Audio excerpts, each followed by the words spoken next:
Thanks, Tom, and thank you all for having me here. I really do want this to be interactive. That's very important to me, and that's a big part of my presentation. So I'm wondering if you have questions or you want to say something, maybe you could facilitate through Tom or just raise your hand or come up next to Tom, because I don't want to stand here and lecture at you. I want it to be a dialogue, not a diatribe. So, and especially since my talking is not quite what it usually is, but my name is Tara Goodwin, and for 20 years, I've run a public relations company, Goodwin PR. Now Goodwin Consulting changed due to the pandemic, like many businesses that had to pivot. And my second company, which I've had for 5 years, is Crisis Interception.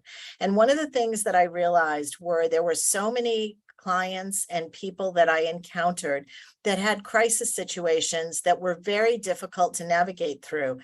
And watching them, I wanted to make sure that CEOs and leaders understood that there are ways that you can help navigate through crisis that don't take a lot of time, don't take a lot of money, but you could actually be better prepared to handle crisis. Because when do I usually get called in my business?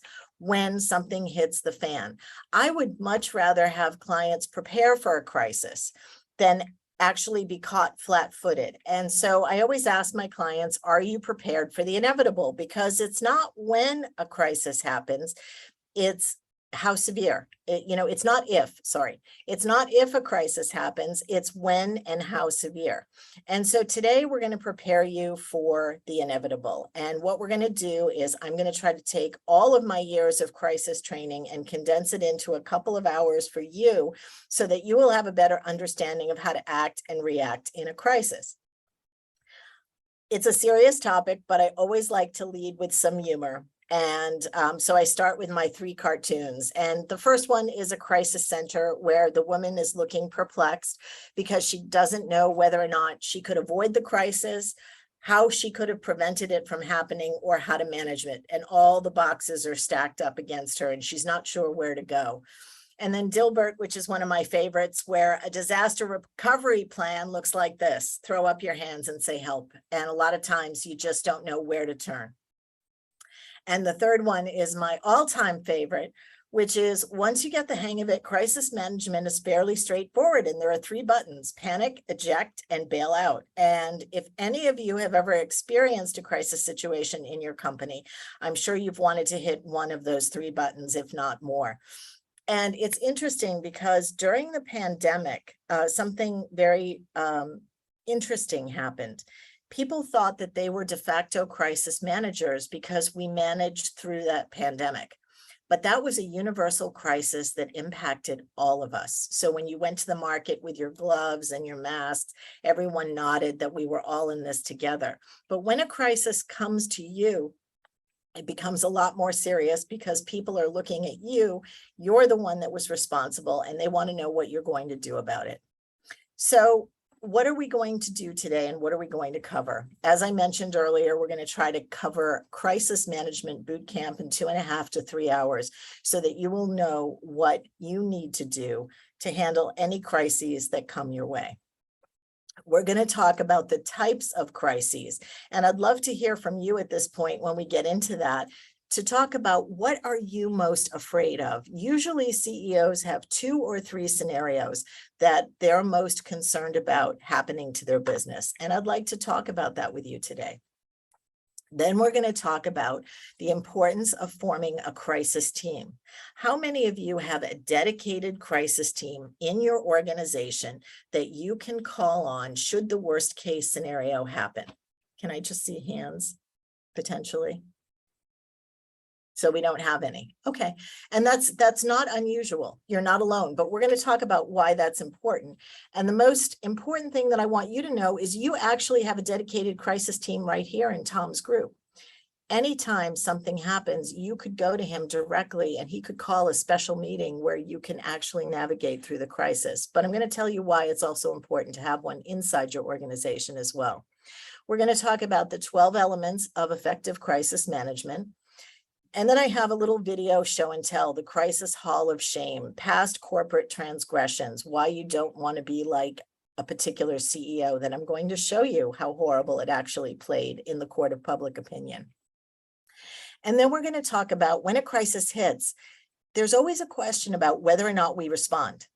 Do we respond? Do we let it go? Do we think it's going to just take care of itself? And there's a 4-question test. And Tom has this presentation. You're recording it, so there's no need to take notes. And you will have all of this information. Then we're going to talk about the anatomy of a holding statement and what a holding statement is. And basically, it's a communication that puts your stake in the ground so that you identify your own crisis before somebody else does. And we're going to talk about the elements of a holding statement, why it's important. And then we're going to do a group mock crisis. And I've researched all of your companies, and I'm picking on 3 of you, and I'm putting you in mock crisis situations. And for the last half of the presentation, you will be working, I believe, in teams of 2, and I'm going to have Tom match them up after I read the crises so that you can navigate through the crisis situations by writing a holding statement. So do we have any questions at this point? Ready to go? Okay. So a lot of people ask me, can you prevent a crisis from happening?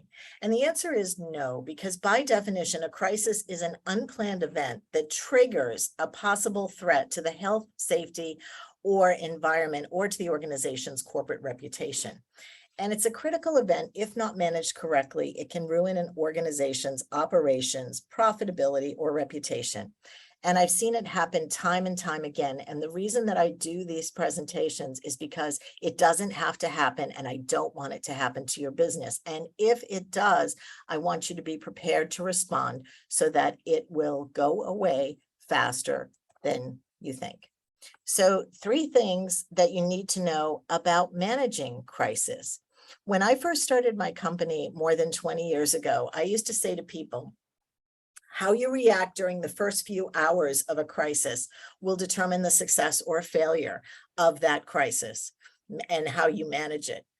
By delivering the news instead of reacting to it, your organization stays ahead of its own story. But guess what? In the world that we live in, with citizen journalists and everybody has a device, it's now minutes and seconds. And so you have to be prepared to take control of your own story before someone else does. Second, every crisis is a business problem before it becomes a communications problem. Something happens in the business, it's small, it starts to escalate. The CEO may not necessarily recognize it as a problem, but it starts to simmer, and then it starts to fester, and all of a sudden it starts to get worse because it's not handled appropriately at the start. Then it becomes a communications problem, and you're going to have to talk to your various audiences to explain what the crisis is and what it is that you're doing about it. And third, poorly handled crises damage personal and professional reputations, end careers, and destroy companies. And when I talk about this, I always go back to the World Trade Center bombings. Now, the CEO of Massport, the Massachusetts Port Authority at the time, was a 35-year-old Governor Weld appointee named Virginia Buckingham. Up until that point, the worst case scenario that they imagined was a plane going into the Boston harbor and crashing. Now, I will argue with you that no one could really fathom the horror of 9/11, but Virginia Buckingham did the worst thing that any CEO could do in a crisis. Any ideas?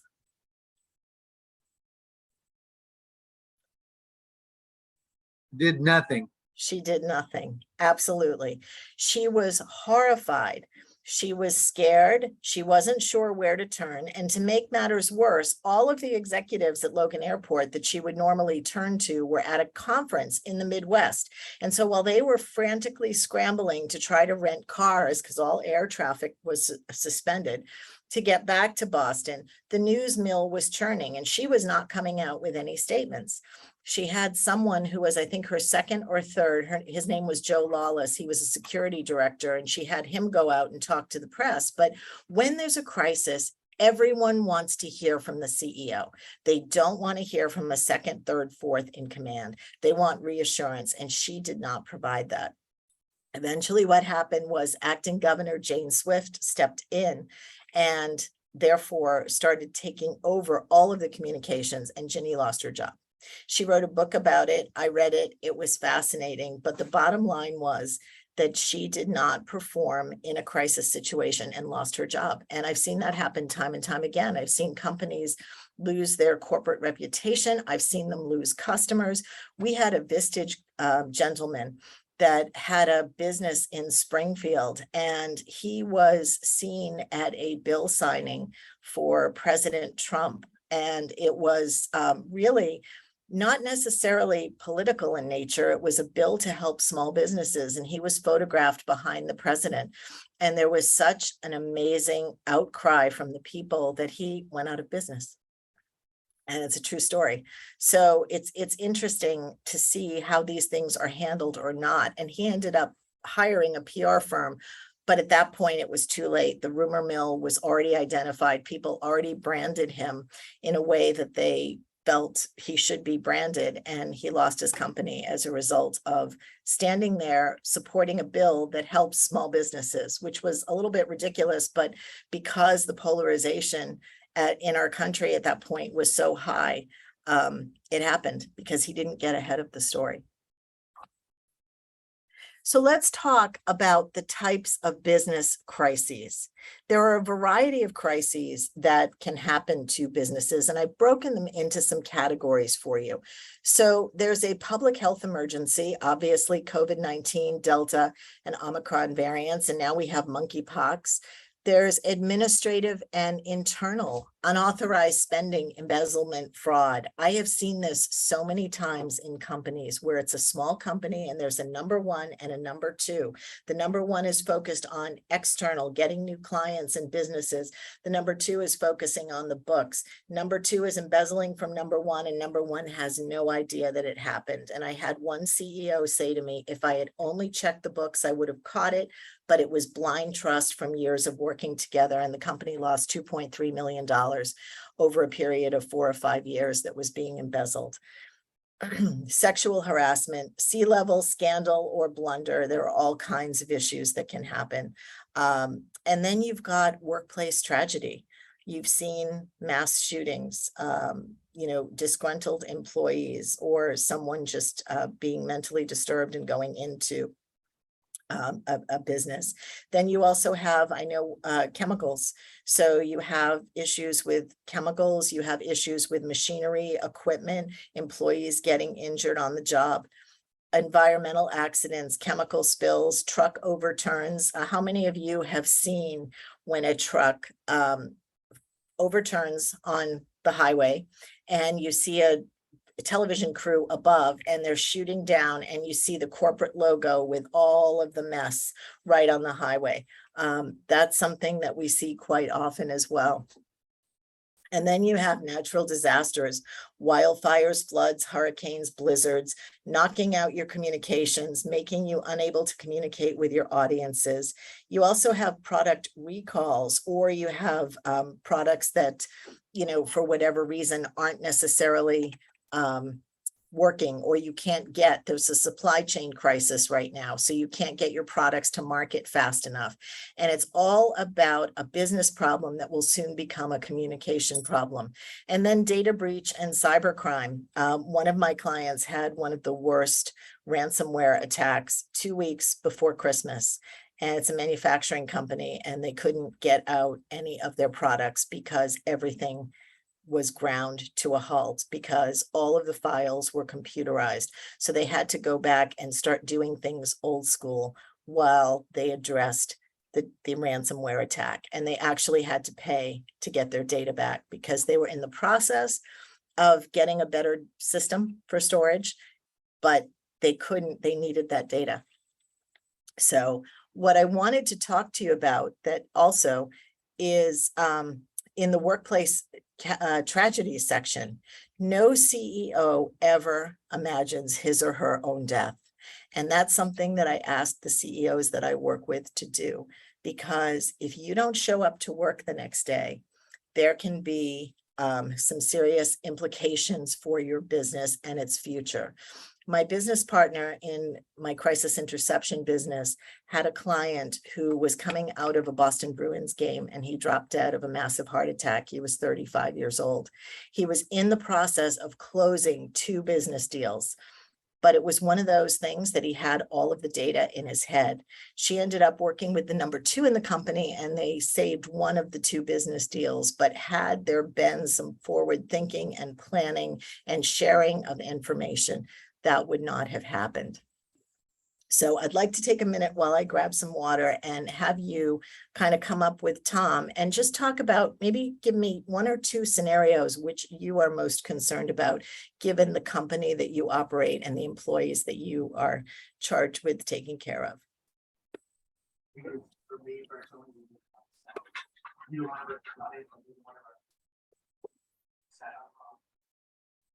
What do you mean by that? Because it's 50-50 right now to pass it.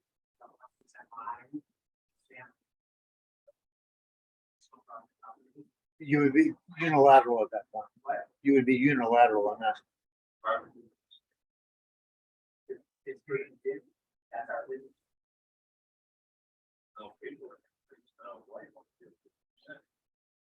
But I'm just saying that is my. Is that in your buy sell? Yeah, we know if you want to do insurance, all of it, but that's really fine. Care of family. If I were to. There's 2 really good points going on right now, Tara. Brian, he is 50-50 with a company that's growing very successful. And they don't have it necessarily built into their buy-sell agreement. If one of them were to pass, but they have agreed upon that the company would just revert to the other ones. And what Jim is bringing up, that could create a problem if one of the spouses were to have a vote in that equation. The second is the member that's not here right now. He actually, his illness is very grieved, or it's very grievous right now, and very serious. It just happens to come out at the same time that the 5th generation of the company had just come back from the military. He's a young man in his young, he might be 31, 32 years old. He's there as the 5th generation, but he doesn't have the experience to be a CEO. So the company has got a lot of issues going on and it's not prepared for his departure yet. And the point that you bring up creates angst, I think, in all of us. We have those challenges because of the leadership void that's going to be there. So it's a very apropos question. Mine is 2 things. One is the technician, it's a terrible mistake. There is a huge injury or death. And then the other one is our technicians work with tools, equipment, lifts, that they something feel and the technician Gets hurt. or dies. Phil is a gentleman from Meineke. His 2 big concerns are, number 1 is who would be able to handle something if a technician makes a mistake and one of the customers gets injured or has death or something like that. The second is if one of the technicians actually gets hurt by some of the high specialty use tools or one of the lifts that's there. You know, those are both crisis situations that he doesn't have somebody that would negotiate through that for him. Mhm. Anyone else?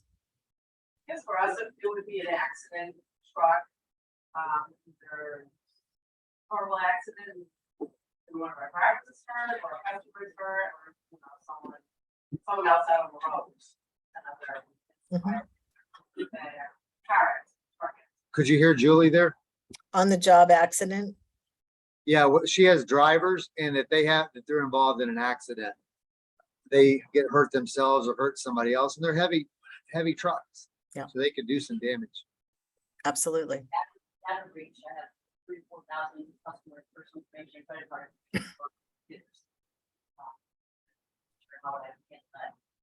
Yeah, Becky has small business, but 3,000 to 4,000 customers with their personal private information. If there's a data breach, she could really be And very we all- alarming. Right. And we all know that data breaches happen all the time. I mean, look at Equifax. I'm going to talk about that when we get to the headline section. But, you know, these data breaches occur on a regular basis, and you're entrusted with customers' financial or private data. And how do you communicate to them and make sure that you do it in a timely way, but you're also addressing the problem? And I think it's important if each of you just jots down 2 or 3 of the crises from these categories, and there might be something else that I haven't covered here. And if that's the case, you know, by all means, include it in. But think about the 2 or 3 scenarios that are most likely to occur in your business should a crisis happen. Because then we're going to talk about forming a crisis team, and then we're going to talk about, you know, doing a little bit of a deeper dive into those potential scenarios and preparing for them. Any questions or other thoughts that you want to share at this moment? Yeah, I was just gonna say ours would be, one, if Martin were to leave her and pass away, company would be dead on. And two, we were fitting our system. Do what we're supposed to do from a security and, protection standpoint, there could be a reputation. That's an interesting spin on that question with data breach. Steve's company actually has the firewalls and all the hardware to help protect other companies. And if there's a failure on that and their systems or their work actually leads to a company having a problem, it would be a deal breaker for them. Absolutely. And, you know, thinking about these scenarios, I'm not trying to torture you deliberately or make you sick to your stomach, but it's about thinking about what these worst case scenarios are so that we can name them, we can identify them, and we can put together a plan to address them. And that's the reason that I do what I do. So the first show and tell. Do you know the name Vishal Garg? Has anyone heard of Vishal? Well, Vishal is the CEO of Better.com, and he did something epic last December. He fired 900 employees over a Zoom call. So I'm going to play the video, and hopefully you'll be able to all hear it. And then I want you to react to it and tell me what was wrong with what he said. There's so much, but the basics. All right, you ready? Thank you for joining. I come to you with not great news. The market has changed, as you know, and we have to move with it in order to survive, so that hopefully we can continue to thrive and deliver on a mission. Hold on. Ultimately, Can you not hear it? It's not you, it's the cooler came on. Can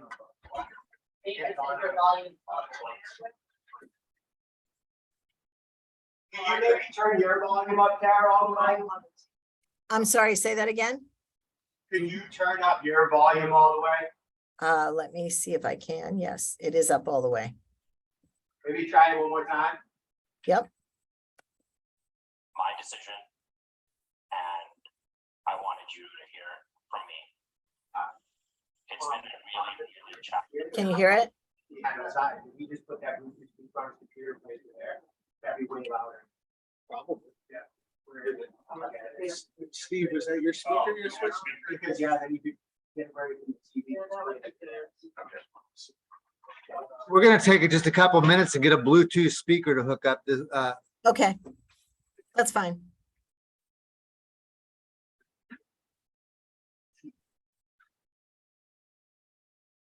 They have this old TV. It's not a smart TV. It's a dumb TV.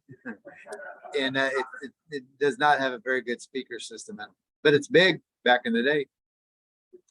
No problem. And I'm sorry, if I was there in person, we wouldn't have the technology issues, but Well, we're all in this together, we're all right? doing our best, right? Yeah, we're all in this together with COVID. I know. I was so excited. I dodged it for 2 years and then it just, Well, we were Came looking in the forward to break. sharing this with you because I think you would really like it. I don't know, you say you like North Conway. I do. This is the 1785 Inn, and right behind us, I didn't know that our view is of Mount Washington and all the hills up between here and there. Oh, I bet it's spectacular. It's the overlook. Let me adjust this. I think you're hurt.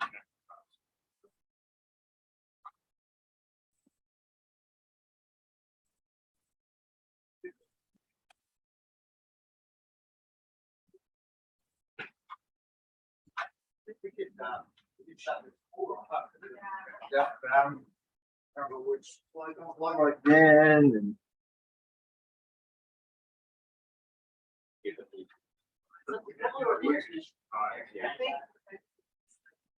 it this one?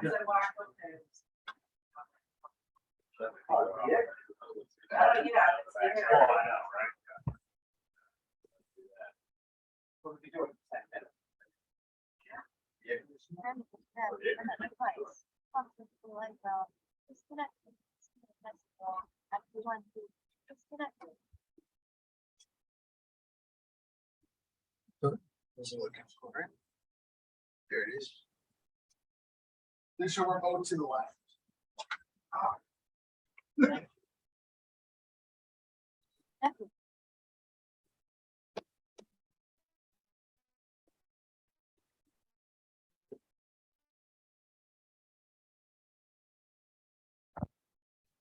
Eric, can you try something? Do you want me to try it?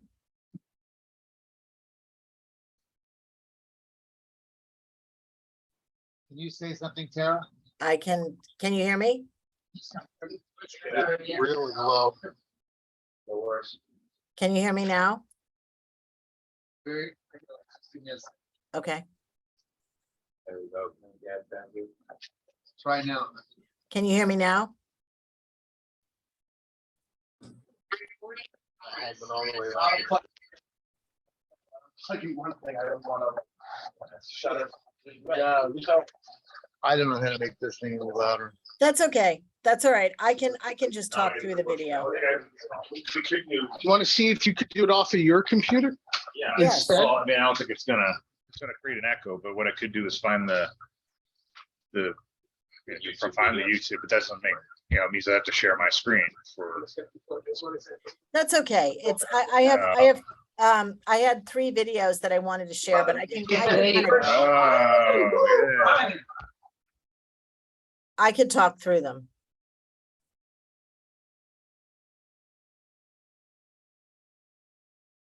I can't hear you.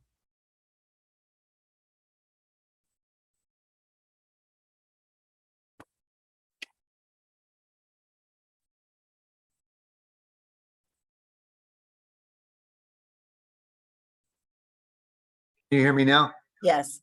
All right, back to you. We should be able to hear you now. Okay. Should we skip the video? No, no, You want me to try to play it again? yes. Okay, let me know. Thank you for joining. I come to you with not great news. The market has changed, as you know, and we have to move with it in order to survive, so that hopefully we can continue to thrive and deliver on a mission. This isn't news that you're going to want to hear, but ultimately it was my decision, and I wanted you to hear from me. It's been a really, really challenging decision to make.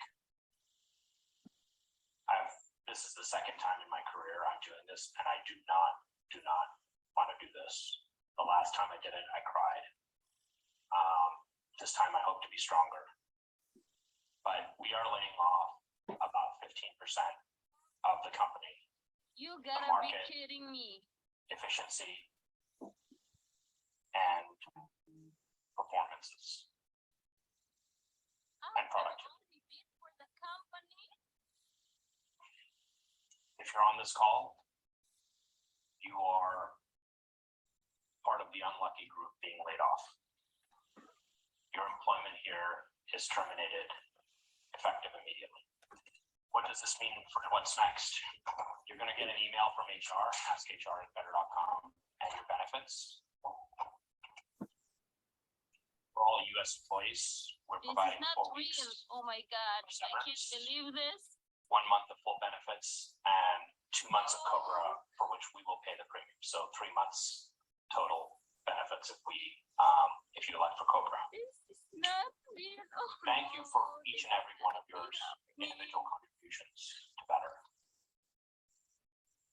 I wish the news was different. I wish we were thriving. I can't believe. Here. It's not the case.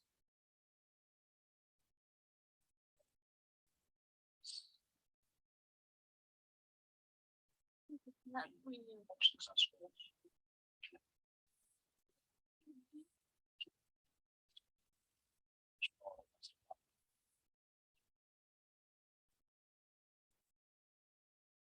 The Okay, expressions on everybody's face here, Tara, just so you know, is aghast. I mean, we're all just like deer in the headlights with that. what were some of the things that went through your head? Me personally, it's one of the dumbest people I've ever seen in my life. Yeah. Part of it was like, get to the point, or don't start off that way, you know, like you just kind of, yeah. Well, it almost comes across as shallow, like, oh, poor you, cry about, Yeah, boy, you know, cry about laying off 900 people. It's like, there's no, I feel like there's no accountability in this, in what the step he just took, and it just pathetic. I've never seen anything more weak in my life. I think it was more about him than about his employees. Exactly. That's the point. He made it all about him and not the employees. And 900 people on a Zoom call, far better ways to do that. And he's now under investigation by the SEC for some other dealings that he's had. So, this is, his troubles have not ended, but I show this because it's just, I don't even understand what advisor would tell him that this was a good idea, but from what I've read about him, he is very headstrong and he has a very large ego, and I don't think he listens to advisors, because sometimes there are advisors that would tell you, hey, this is probably not a good thing for you to do. So, but I include that because it's just so horrifying to actually watch, and especially imagining if you were one of the 900 people on that Zoom call when you were fired. So The Zoom call unmuted. Oh, I know. what was that? I missed that. Sorry. Just having the Zoom call unmuted. Oh. So this is when I asked you in the beginning, we talked about that it didn't appear that most of you had a crisis team in your organization. And based on your size, you should have a crisis team of 2 to 3 people if you're a smaller company. Larger company, maybe 10 to 12.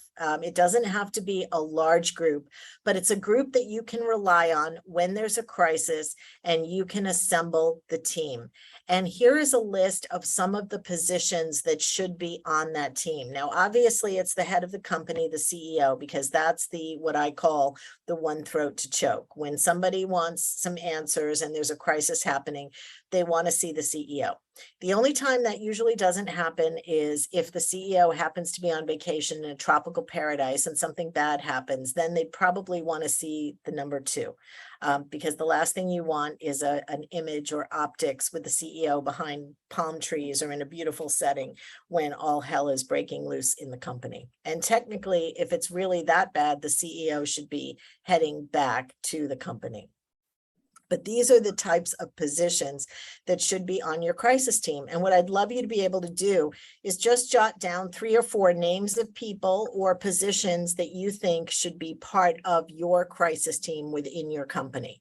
It could be, a different manager. It could be a legal counsel inside or outside. It could be HR, IT, one of my manufacturing companies, which is fairly large, it's over 200 employees. They have a team of 12, but then they have a smaller team that is just their top leadership, and the CEO and his team will make the decision about who they call in based on what type of crisis it is. So obviously, when it was the IT, the data breach, they immediately called in their IT person and their legal person. And there's one more person that should be on your crisis team. It's that annoying person within your company that you have grudging respect for, but you would never be good friends with. And the reason I say this, excuse me, is because a lot of times when there's a crisis, they will say, oh my God, Jim, you're brilliant. That's right. That's the right direction. And everybody just kind of looks at you to lead them out of this crisis. But they're not really giving you their full opinion. They're drinking the CEO Kool-Aid. And this particular person, if there's somebody who's a little bit of a naysayer or a challenger, as I call that person, they could say to you, you know, Jim, I don't think that that's the right response, and here's why. Doesn't mean you're going to go in that direction, but you need to be able to take those opinions into account when you're making a decision on how you're going to react in a crisis situation. So just take a minute and jot down a couple of people in your organization that you would deputize as part of your crisis team. And my goal is when you go back to your offices later this week, you would either call a meeting or talk to these people and say, hey, I attended a workshop on crisis communications and we want to have a crisis team and we want you to be part of it. And here's what we need you to do. We want you to talk about some of the worst case scenarios, which we talked about, the types of business crises, and maybe you invite them in to talk about the types of crises that you are concerned about in your business, because I guarantee the ones that you're thinking about may not be the ones that your crisis team are thinking about based on where they sit in your company.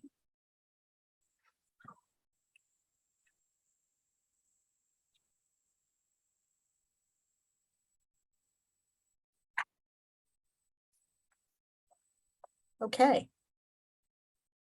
So what are some of the steps to effective crisis management? There are usually 12 steps. And if you notice 2, 3, and 6, the bolded ones are the ones that we're covering today.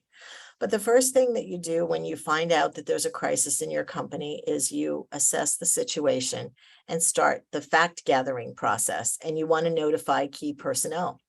The next thing that you would do is convene that crisis team, those people that you wrote down, the people that you will hopefully meet with at the end of the week to talk to them about the crisis situation. And then the next thing that you want to do is determine the response scenario. Do we respond, number one? And if so, how are we going to respond? And then you develop the response plan. One of the things that a lot of CEOs do is they will try to over communicate, and I call it killing an ant with a cannonball. You want to release information, but you don't want to release so much information that you may have to go back and amend it later, because a crisis is a very fluid event. There are all kinds of moving parts and pieces, and you want to make sure that your communication is very tight and it assesses exactly what's happening at that particular point. The next thing that you would do is look at who needs to know about this, notifying key internal audiences. So for example, if a crisis starts on social media, say someone is starting to malign your company's reputation, you might want to respond in social media. You might not want to respond in a big way. If it happens in a local newspaper or publication, you might want to respond to that directly as opposed to having a press conference or issuing a large statement to more journalists. You might be able to nip it in the bud. So again, it's really important who you notify and when. And then you prepare the materials. So sometimes it's a holding statement, which you're going to be working on later today. And then identify, are there any other required resources that we need for this information to be released? Sometimes you might need translation services. Sometimes you might need an 800 number to be manned if there's something going on with a product recall or you want people to learn more information. Then you would identify and prepare spokespersons. And I don't know if you guys have ever had media training.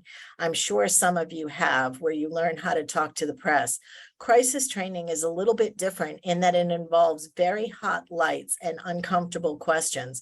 And what we do is when we work with clients, we prepare them for those types of questions. Well, isn't it true that you knew that there was a problem within this line before it actually went out and, injured someone? So, and you would have to prepare responses to those questions. The next thing that you would do is make sure that you establish contact. So your staff is going to be the best people to be able to give you information fast and accurately during a crisis. So you have to make sure that you establish regular contact with your key managers. And then you release the information that you're going to send out. So at that point, you've got a holding statement and you want to get it out and ready to the audience.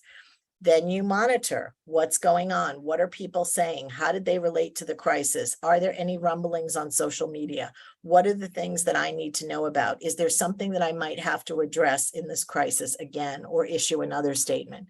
And then you evaluate the effectiveness of your response. And once the crisis winds down, sometimes it'll go through several cycles, but once it's wound down, you want to conduct a post-crisis evaluation. How did we do? Did we answer the questions? Were people satisfied with our response? Did they feel that we gave them what they were looking for? So it is a cycle. You prepare, you discover the fact patterns, you evaluate what you're going to do to make a decision, you make that decision, you respond, then you monitor, you watch, you wait. The cycle keeps going on until the crisis winds down, and then you conduct your post-crisis evaluation. Are there any questions or comments on the 12 steps? Now, how do you determine like the level of crisis? The big difference between bad publicity and truck overturning and spilling 100 gallons of oil down the river. So what's the level that you follow these same exact steps no matter what level of crisis it is?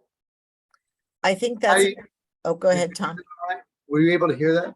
I did. How do you determine the levels of crisis? If it's a small crisis, every crisis starts as a business problem. And the key is if you identify what's going on. So let's say something starts in social media, you might want to monitor it and you might want to respond to it and wait and watch. Obviously, that's a lot different than a truck overturning, spilling fuel out on the street. And that's something that would require an immediate response. There are times that there are smaller problems, business problems that have to be solved that don't turn into a full-blown crisis if they're handled quickly. So I think the most important thing is to look at all of the issues that are coming at you and decide the right response pattern. And again, don't kill an ant with a cannonball. You want to make sure that you're responding to that particular situation. I will give you an example that could have turned into a horrible situation. So I worked with a local bank a number of years ago, and I did their crisis plan. And they used to give out lollipops to kids when they would go through the drive-through. And they gave a lollipop to this little girl, and there was a snap, like a little snap from a piece of clothing that was embedded into the lollipop. And the mother obviously caught it and freaked out before the kid ingested it. And the CEO immediately took the lollipop, had it sent it back to the company, tried to find out how that possibly happened, removed all of the lollipops, and then ended up doing crayons and coloring books instead, told the mother what she was doing, and it never became a huge issue. That could have become a major issue if that mother was a social media mommy blogger and decided that the CEO didn't handle it accurately or correctly. And so by heading it off at the pass, she saved herself some, longer term grief from this crisis exacerbating. Did that answer your question? Sure. Yes, thank Okay. you. So the headlines will still continue to come. And I'm going to just tell you about a couple of crisis situations that I've worked on, and then a couple of national ones that I always talk about when I do these presentations because they're just so egregious. This one happened a year ago on December, I think it was 28th or 29th. They were setting up for first night in downtown Boston, and a construction worker was crushed to death because there were these big concrete pylons that they were moving, and they had a forklift, and the forklift had, there were supposed to be depressions in the concrete barrier, and the forklift slid into them, and then you could move it. Well, there was one barrier that didn't have those depressions, and the supervisor made the decision to move that particular boulder and ended up getting crushed to death. And we ended up working for the company that hired him and did a series of communications. It was very difficult because on a night where you're supposed to be celebrating the start of the new year, tragedy strikes, and we ended up doing some training for the workers, and grief counselors were called in on site because people actually saw it happening. So there was a lot of trauma. We did statements to the media. We also did a commemoration on December 31st for that employee on some of the screens at first night. But it was a horrible tragedy, but we acted very quickly and were able to call in resources as quickly as possible. This one happens to be one of my favorites. I represented Joey Kramer a couple of years ago before COVID hit because he ended up suing Aerosmith. And I am a huge, huge Aerosmith fan, or I was, I should say. They were about to get an award from the Grammys for being together for 50 years, celebrating rock and roll. It was like the pinnacle of their success. And they told Joey that he didn't have what it took anymore to be a drummer in their band. And they replaced him, and they humiliated him and made him go through auditioning for his own role in the band, which he did several times, but they weren't satisfied. So he basically decided to sue the band and hired a lawyer in Boston. And I worked with the lawyer in Boston and Joey. And the question was, what can we do to get him back into the band? And so we created a social media hashtag, Bring Back Joey. And I had to get in bed with TMZ, which I never want to do again. But we had Joey Kramer with his little drumsticks and a little bag going to practice and being turned away by big security guards from Aerosmith. It went viral.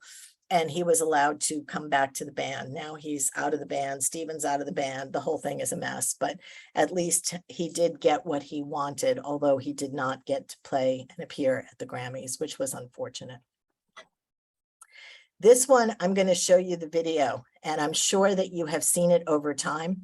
The United Airlines passenger dragging, which is just horrible to watch. It's absolutely horrible to watch. And I just want you to see the optics on that. So we're going to show the video in a little bit. And then Equifax, the data breach. And I mentioned that earlier in the presentation. And Equifax has had its share of problems. And just a couple of weeks ago, they were misreporting credit scores, and people weren't able to buy houses because they got the scores wrong. That was just a couple of weeks ago. But does anybody remember why this data breach was so bad?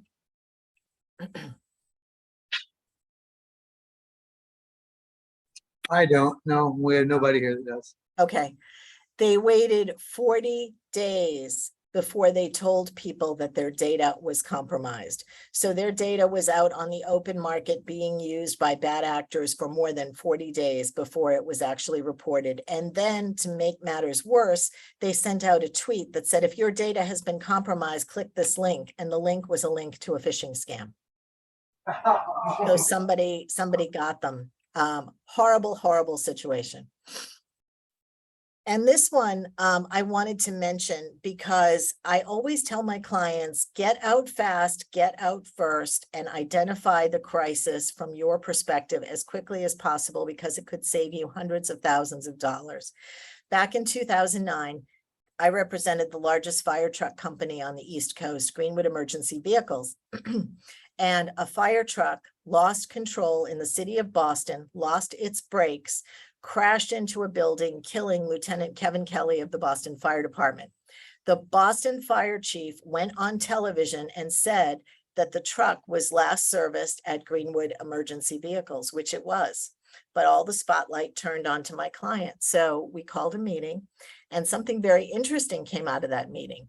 Greenwood did service the vehicle, but Greenwood only services the firefighting components of the vehicle, the ladders, the pumpers, the hoses, the foam, had nothing to do with the brakes. The brakes were contracted out separately by the city of Boston. So I said to the CEO, we have to get this out to the media immediately. And he said to me, tomorrow is Sunday. I want to be home with my family. So I said, all right, we're going to do a holding statement and we're going to call all of these reporters and we're going to be on instant messaging to make sure you stay on message. So we created a holding statement talking about that Greenwood only services the firefighting components. We briefed the CEO. He was ready to answer questions and stay on message. And the first call was the Associated Press, and he did a beautiful job. He was right on with his messaging until the very end, where the reporter said to him, wow, Tim, this was a terrible, terrible tragedy. And he said, yes, it was, Joe. I only wish we had caught it. At that point, I felt the sweat roll down my back. I'm typing fast and furiously. I said, you wouldn't have caught it. You weren't looking for it. Greenwood only services firefighting components of the vehicle. Send. And I waited for what seemed like an eternity. And then he said, but Joe, we wouldn't have caught it because we only service the firefighting components. You're right. It was just a horrible tragedy. So the news ran 2 days. It had 2 days worth of coverage. And several years later, the family of Kevin Kelly sued 5 companies for wrongful death, and Greenwood Emergency Vehicles was not among them. And the CEO called me and said, you just saved me millions of dollars. And I said, you're welcome.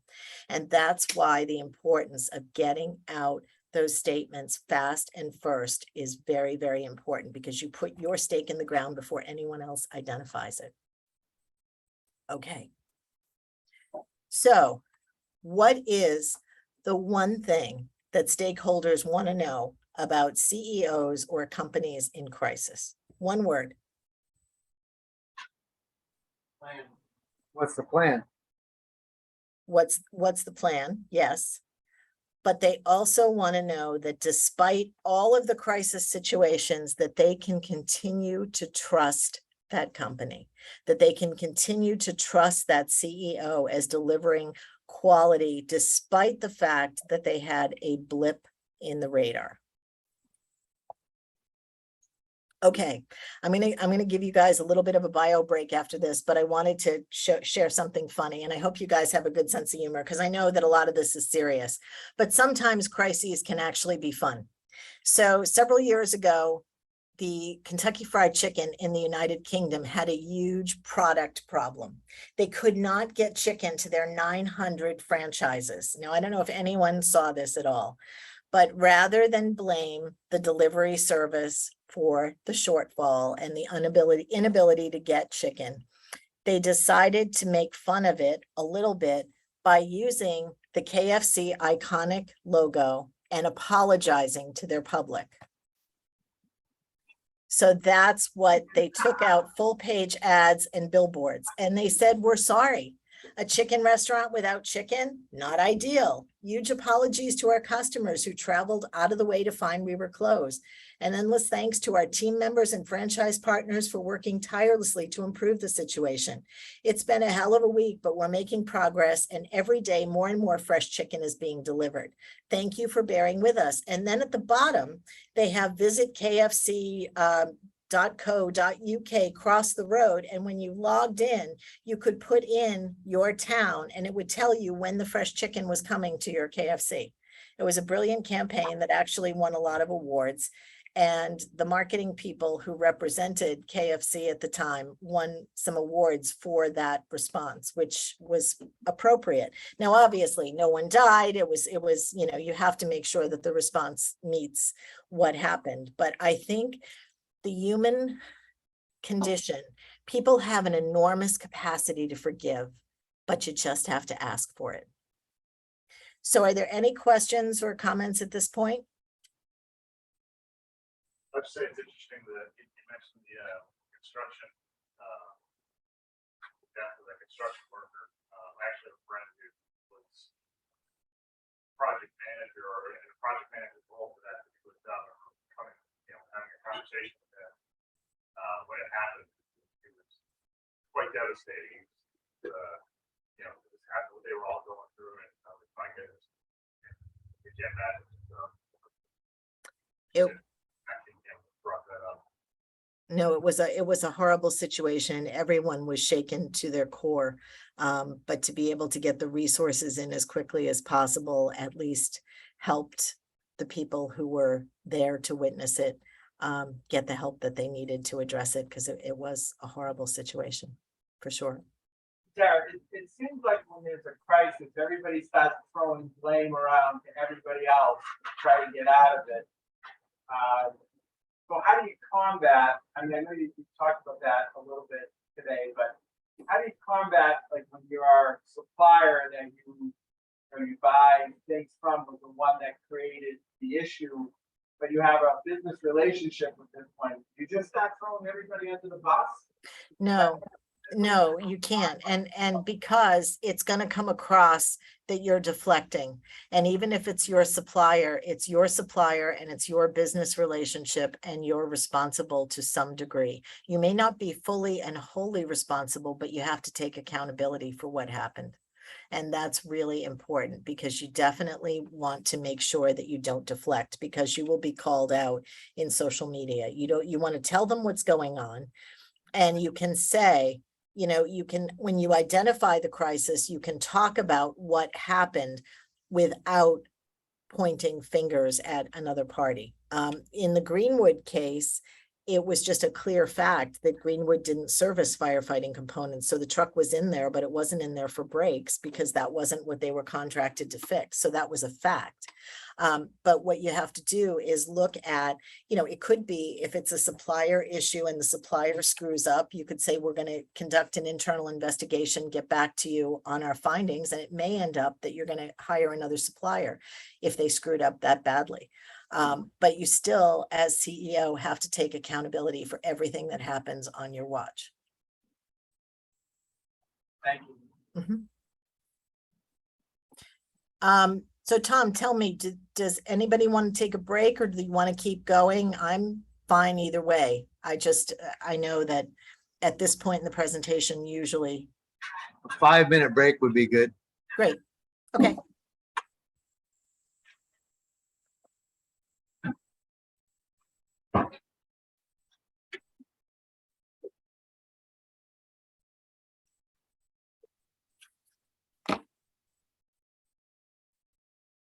I get a lot of headlines, and I think the White House could use your help with how they're putting out headlines lately. What's One the today, headline? it just talks about report on Afghanistan's withdrawal. They're not ahead of the story, and you catch a lot of flack for that. How do you advise on the malice that's on social media? Well, it depends on the situation. You don't want to get into the mud if you don't have to. Sometimes taking the high road is the best way to go. But when your reputation is being maligned, you have to act. So several years ago, we got hired by a health club. And they accused the tennis instructor of making sexually inappropriate remarks to their 10-year-old daughter. And the mother also accused the swimming instructor of trying to drown her son. So we knew that she wasn't mentally all there. However, the health club had to take it seriously, because she was a mommy blogger and she had 17,000 followers. And so immediately she put that out on social media, and we had to, immediately jump in and defend the tennis instructor, because nobody else did. And what was the response when some random citizen did that? It wasn't, oh, Dave's a great guy. It was, I'm never taking my kid to this, tennis lessons again. This is horrible. And they immediately took her side. So we had to do a lot of social media posts and talking about, his reputation. He had an unblemished reputation. They did suspend him. They did an internal investigation. It was completely bullshit, excuse my language. And at the end of the day, it turned out that the mother wanted private tennis lessons for her daughter and wanted money from the club, because the tennis instructor told her that as promising as her daughter was, she didn't have the talent to be the next Serena Williams, and she disagreed. And that's the kind of crap that I have to deal with, which are people trying to malign people who have amazing careers just for cash.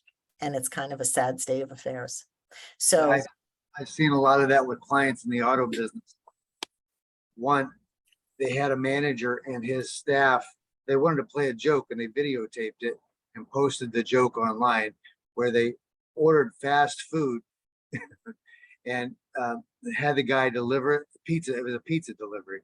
Didn't tip the guy, and they made all kinds of comments and derogatory comments to him. And they posted it as thinking it's funny, but the resulting flow of that actually put the guy out of business. He just could not handle all the negative reviews that were coming through on Yelp and whatever else. I believe it. And it's just, it's amazing that everything that you've built can be destroyed in a nanosecond with a 140 character tweet if you don't respond. Tara, I have another question. I'm Phil again, the one that owns the automotive shop. Mhm. So when something goes wrong and you've traced it down to pure negligence of an employee, and you're, you know, I'm the owner of the business. This has not happened. This is theoretical. I'm Sure. the owner of the business. I'm ultimately responsible for everything that goes on, right?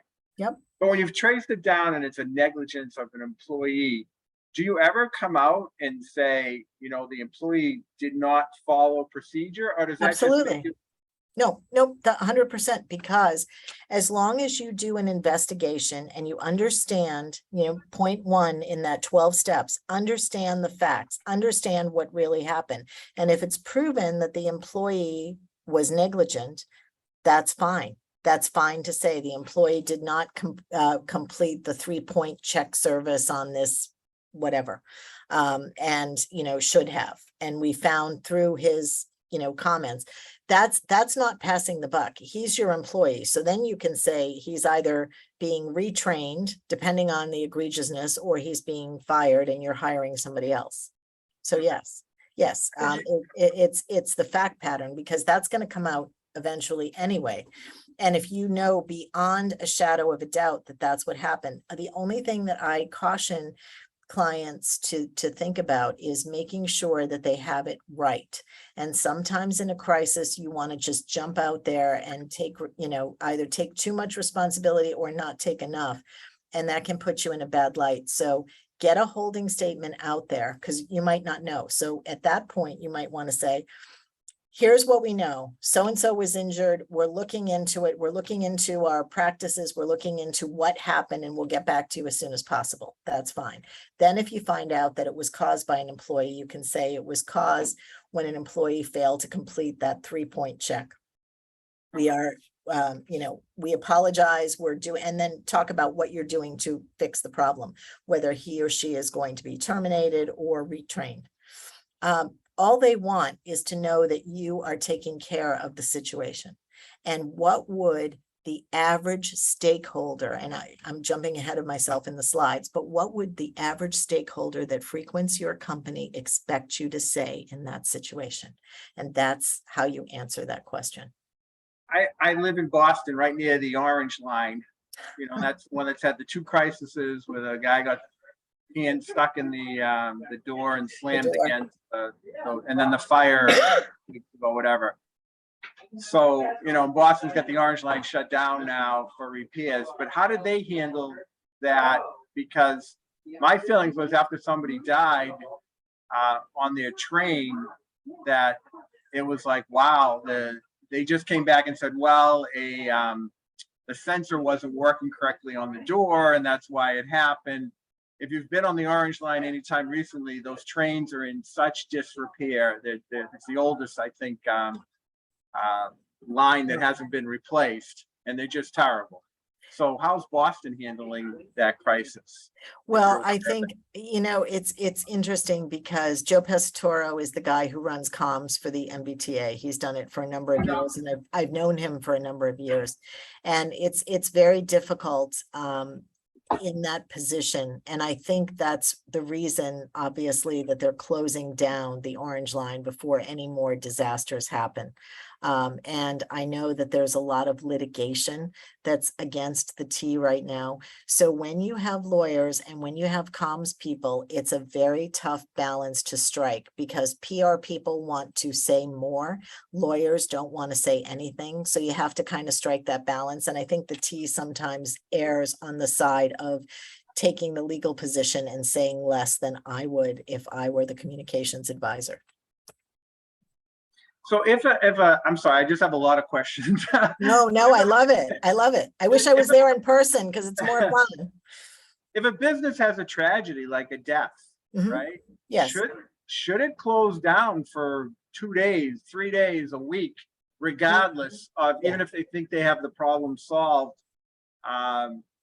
Just to verify that they have the problem solved, or should they just fix it and then reopen the next day? I mean, what's the protocol for a severe, event?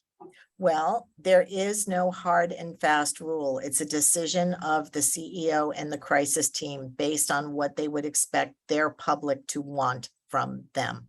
So if it was so egregious, like for example, we just did a simulation of an active shooter situation that knocked out the CEO, knocked me out. And so the number 2 had to respond. And one of the things, excuse me, that he decided to do was close the company for the entire week until everything kind of got back to normal. So it really depends on the situation. To your point, if the problem was identified and it was already fixed, but an employee died, you might want to close for a day. You have to make that call on what you think is the most important piece and how you're going to be perceived. And usually when it's a death, you take that into account, and I would recommend that you shut down for a day or two, especially if it's a manufacturing facility and you've solved the problem, but you want to make sure. It's always a good idea to just stop the runs for a couple of days. Because if you remember, like Starbucks, when they were having their issues about racism, right? They They actually shut down. They shut down for what, I forget, 3 days or whatever. 800 restaurants or cafes, they shut down, and they did DE&I training with all of their staff. Right. And that actually was a really good move. The problem with Starbucks was it took them 3 days to arrive at the crisis response, which was not good.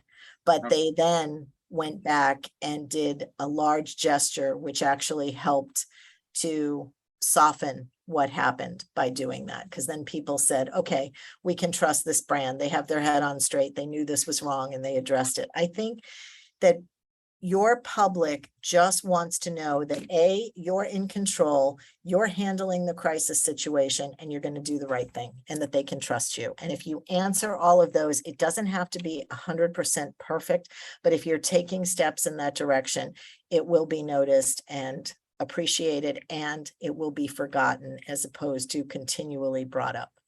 And then just one final thing. I'm old enough to remember the Tylenol. I wrote my college paper on the buoyancy of Tylenol and how they were able to come They did back. a phenomenal job, right? They did. Bringing back the brand, which we didn't, nobody was going to trust ever again. They Exactly. kind of think of that was like the first crisis that we really became super aware of, and how a company could handle it properly. It was definitely one of them. And it's how you act and react and what you do to be a good corporate citizen, and asking those questions, what would a normal person expect me to do in this situation? What do I want to know? If I've been wronged, what's going to make me feel better? Because if you continue to let victimization happen to your public, they're going to ruin you. But if you start to address that and tell them that you understand how they feel, and these are the steps that you're taking to fix it, then you're in much better shape. I mean, it's still going to suck to go through the crisis. Nobody wants to have to go through it, but you're going to fare better if you follow those steps. And whether it's apologizing, whether it's conducting an internal investigation, whether it's, working with police and investigators to determine how this could have happened, etc. Okay, thanks. You're welcome.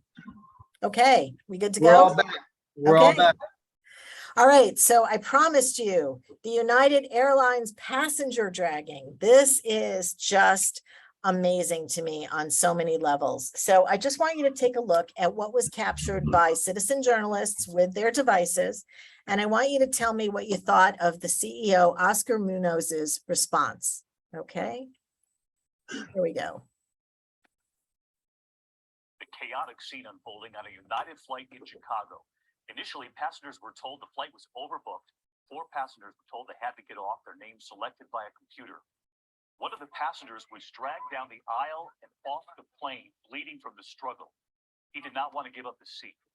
Tonight, hear the airline's explanation, and we ask, what are your rights once you've boarded a plane? Can they tell you you have to give up your seat? ABC's David Curley covers aviation. It is a stunning scene. That passenger yanked from his row, his lip cut, dragged off a United jet for refusing to give up his paid seat.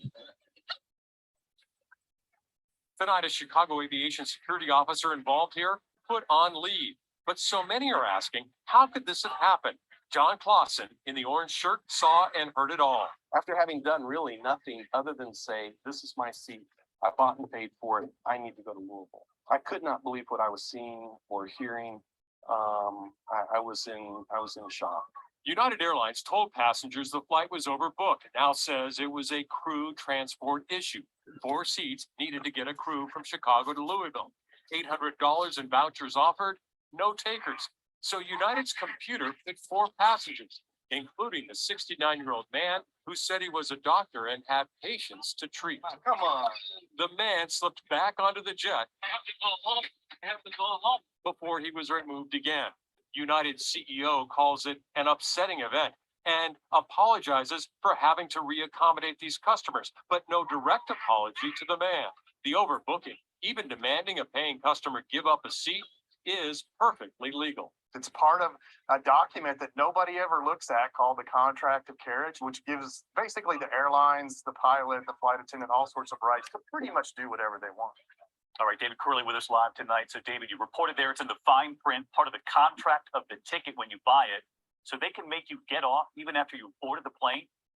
Even after you're on the plane, they do have that. Now, passengers do have rights, David. They are due compensation if they get bumped from a plane. Department of Transportation wants to make sure this passenger's rights were honored in this case. A lot of people weighing in on this one today. David Curley, thank you. Okay, what do we think of that?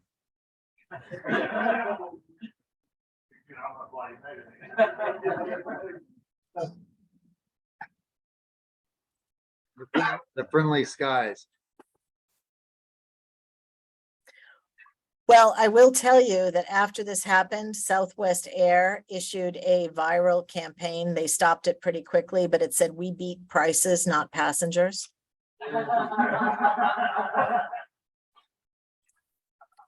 So what do we think about what we saw? What about the CEO's response?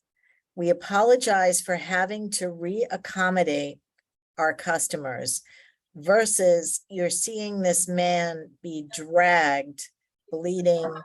It was very similar to the guy that fired all of his staff. They were thinking about himself and the company, not the passenger. Yep. No empathy. No empathy. But the way I look at that is, they had no plan. My wife is a flight attendant, Mhm. and the Delta, and I think, and I'm not sure, but I think Delta would have handled it by continually offering more and more money. Money. So you got people to volunteer. I was just at the airport, I think it's South Carolina anyways, American Airlines overbooked. They were offering $800, no takers. It said, come on, people, we need people, $1,000. They got up to 1,800. This woman jumped up, everybody cheered. Right. So they kept raising it until they finally got what they, they really needed those seats, so they had to pay for it. Right, Yep. so I think they didn't have any plan, their only plan was to drag somebody off the plane. Not a good plan. Well, and I think what happened was it was an outdated policy and procedure that they had. They had to get, when they have to get people, they choose by lottery. They had this whole thing, but what was missing was the human decision point, the inflection point, when somebody saw how bad it was. Now, I've had people say to me in other groups that, well, the FAA has a lot of regulations and people were just following the letter of, the policy. But obviously, this is a case where the policy doesn't quite match a situation that could potentially happen. And I will grant you that the CEO probably didn't know about it until this already happened and then had to kind of play catch up. But the way they played catch up, where United Airlines has all of the money that could afford the best PR crisis advisors and representation, that was a very, very shoddy response. And it follows a common mistake chain. And what is a common mistake chain in a crisis? And this is what happens to CEOs. And this is case in point textbook from United Airlines. Failure to correct a seemingly minor or isolated problem. And you said it yourself, offer more money, up the ante. There were other ways to solve the problem. A subsequent problem that compounds the effect of the initial problem. The man refused to get off the plane, making it difficult for them. An ineffective corrective action. I guess you could call calling in the TSA police and dragging him off the plane an ineffective corrective action. They just kept arguing with him. And then disbelief that the situation is getting out of hand. Denial or self-denial about the truth of what's happening. We saw that in Oscar's statement. We apologize. It's an upsetting incident. Well, it was more than upsetting. And then sudden recognition that it's out of control when people started taking to social media, when Southwest Airlines said we beat prices, not passengers. And then the ultimate disaster that it just exacerbated. Now, I don't know how much money they lost for a short period of time, and I'm sure that they recouped it. But if it was handled, whether it was offering more money, choosing other passengers, asking if somebody else would voluntarily get off the plane, they had a number of options, and including hiring a private plane to transport their staff to where they needed to go so that this wouldn't have happened. So is it okay for Southwest to make fun of that situation, or does that put them in a bad light also? Well, I think that, it was edgy. It was something that, when you put yourself out there and you make a big blunder, your competition is going to make a big deal out of it. It didn't last very long. I think they realized that it was in poor taste, so they didn't keep it up that long, but it definitely was there. And when you make a mistake as a CEO, you do leave yourself open for others to take that mistake and run with it to their favor. So, how do I want or train CEOs to act in a crisis situation? How many of you remember the firing of Matt Lauer on the Today Show because of sexual inappropriate relationships, remarks, the button under the desk? We've heard it all. Savannah Guthrie and Hoda Kotb had the opening of the Today Show the morning that Matt was escorted out of the building, frog marched with all of his stuff. So he was being removed from the building as they had to go live. You are going to see in this video a holding statement from NBC's CEO, Andy Lack. So you will see that written up on the screen, and that's what we're going to be working on today with your individual companies. But what I want you to focus on is the way Savannah Guthrie balances the news of Matt Lauer's firing with a whole other issue of the underlying issue. And you can see her struggling. You can see that she's human. You can see that she's being as transparent as she can be without knowing as many of the facts as she can. And so I just want you to take a look at the opening. I believe some of this was scripted, but I also believe some of this was not. So take a look and tell me what you think. And good morning, everybody. Welcome to Today. And Hoda's here with me this morning because this is a sad morning here at Today and at NBC News. Just moments ago, NBC News Chairman Andy Lack sent the following note to our organization. Dear colleagues, on Monday night, we received a detailed complaint from a colleague about inappropriate sexual behavior in the workplace by Matt Lauer. It represented, after serious review, a clear violation of our company's standards. As a result, we have decided to terminate his employment. While it is the first complaint about his behavior in the over 20 years he has been at NBC News, we were also presented with reason to believe this may not have been an isolated incident. Our highest priority is to create a workplace environment where everyone feels safe and protected, and to ensure that any actions that run counter to our core values are met with consequences, no matter who the offender.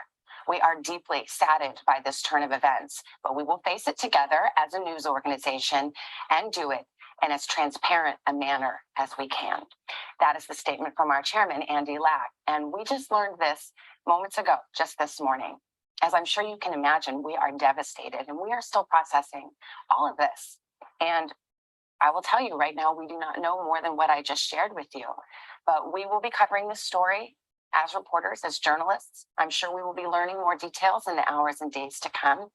And we promise we will share that with you. And Hoda, I mean, for the moment, all we can say is that we are heartbroken. I'm heartbroken for Matt. He is my dear, dear friend and my partner, and he is beloved by many, many people here. And I'm heartbroken for the brave colleague who came forward to tell her story, and any other women who have their own stories to tell. And we are grappling with a dilemma that so many people have faced these past few weeks. How do you reconcile your love for someone with the revelation that they have behaved badly? And I don't know the answer to that. But I do know that this reckoning that so many organizations have been going through is important. It's long overdue, and it must result in workplaces where all women, all people feel safe and respected. As painful as it is this moment in our culture, and this change had to happen. Yeah, it did. This is a very tough morning for both of us. Thoughts? Very well said for the limited stuff. I thought very well handled the statement, her composure, and as you read it, kind of see what you got off script there a little bit, because she corrected herself. But yeah, we're doing stuff in this little, or this arena in a bar versus like national news. Yeah. And what I think is important for CEOs when they're talking about a crisis situation is we want to see that you're human. We want to see that you're impacted by this crisis. There was a point where she just like swallowed, like she was getting choked up and she swallowed really hard, and you could actually see that it was not faked. She genuinely was trying to reconcile her feelings for Matt, whom she worked with for many, many years, with these allegations. Now, I will tell you, working in a television newsroom for a number of years, I would guarantee that she was aware that something was going on. And maybe it was swept under the rug. I'm not sure. If you, there's that Apple show with Jennifer Aniston and Reese Witherspoon that does the TV newsroom, and they did the whole sexual harassment scandal as well. And they basically knew what was going on. And I'm sure that there was some inkling that Matt was not behaving appropriately. I'm sure there were rumors, but this was the first time that they knew that he was actually being fired and that they had grounds to terminate him. And I thought it was very authentic. And she also said that we're going to be covering this story as journalists. And they did. They did cover the story. I mean, they probably didn't cover it as much as some of the other outlets who were probably gleeful about it, but they did cover it. And I think that that's important. So from a CEO perspective, what came through in this clip is authenticity and the desire to explain, but also share your feelings and show a transparency. And I thought that was something that was important for you to see. Any other comments before we move on? Whatever, I don't remember what happened to the CEO. Did he face any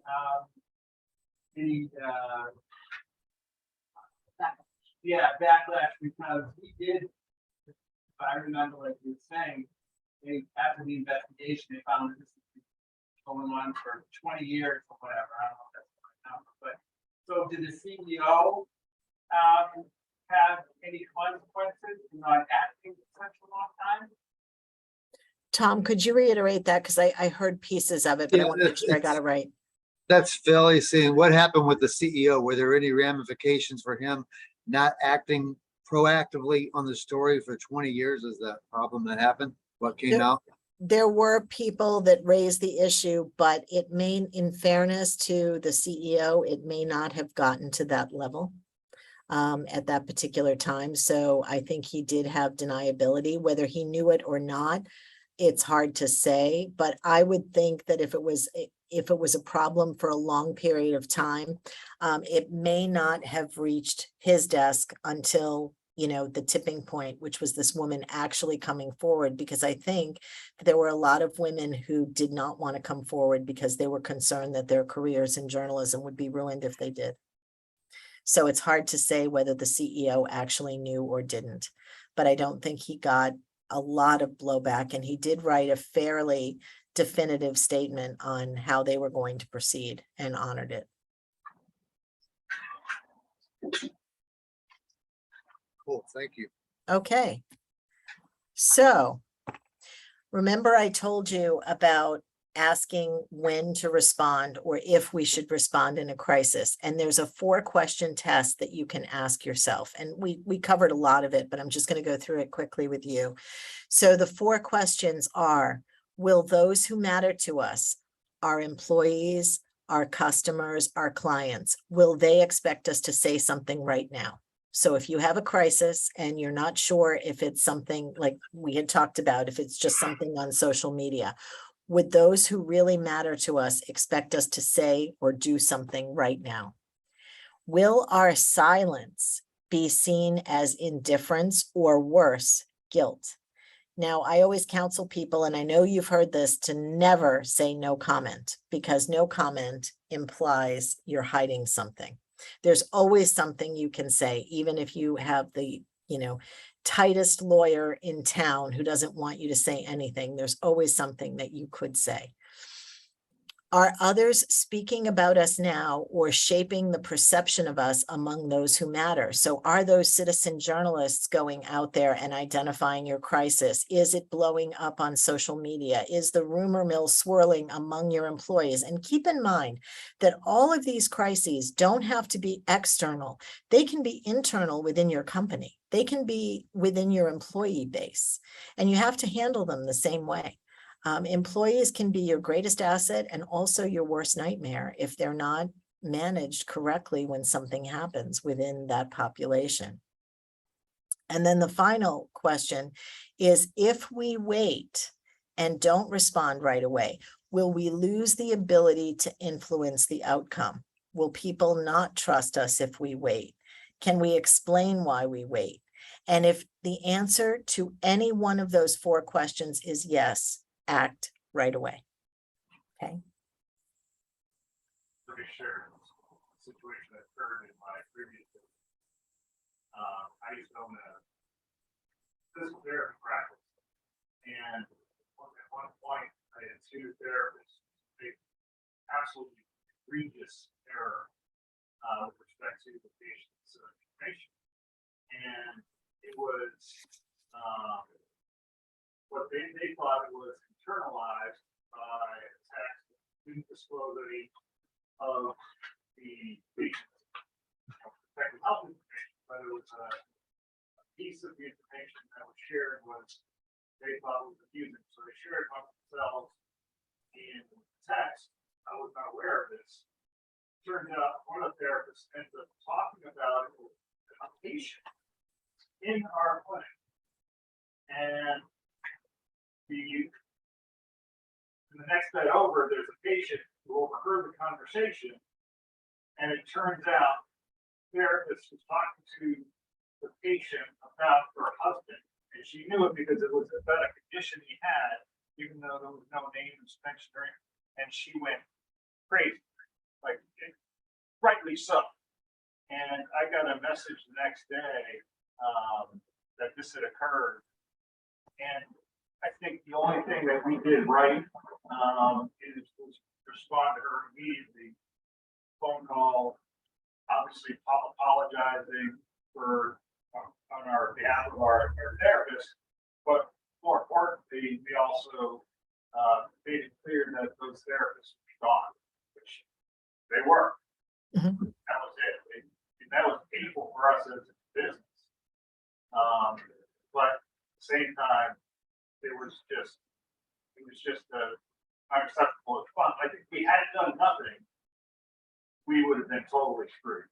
In terms of, the thought of this woman going out on social media and sharing what was being said among our therapists about her husband, we would have had no recourse. We would have been a reputation killer. And I think the only thing that prevented it from happening was the fact that we responded quickly and talked to the woman directly and had a sincere conversation. She was still angry, and we still had to, deal with some other stuff that took a lot of, bandwidth and cost us some money, but didn't get to that public level that really could have, filled our business. That's a great point. And by getting out there and responding to her right away, you probably put out the fire before it became an inferno. And even though it probably wasn't very comfortable, you did the right thing. And, sometimes they may still take it to social media or do something along those lines, but at least you could say, we let the therapist go. We do not, support, a violation of any kind of patient information, and you would still be able to argue it on social media if it got to that point, because you did have that conversation with the woman. And I think the average person would look at what you did and say they did the right thing, even if it got to another level. So now we're going to move into the section of holding statements, and this is what you're going to be doing together as a group. And we have 3 cases of mock crisis scenarios. I took a look at your companies and put together what I thought would be a tough crisis situation for you to navigate through and to prepare a holding statement for. So what are the elements of a holding statement? So the first thing that you want to do is you want to acknowledge that the crisis happened. You want to tell people in as short a time as possible, a few short sentences, what actually happened. Identify that crisis versus evading it. And we talked about that, deflecting versus acknowledging. And you want to make sure that you acknowledge that this is in fact what happened. The next thing that you would do is add empathy for the victim or potential victims, if there are any. Our thoughts and prayers go out to the family of so-and-so, during this time. I'm sure you've seen those on television when you've seen crisis statements being shown. Then what are the values that inform your response? What does your company stand for? What are its core values?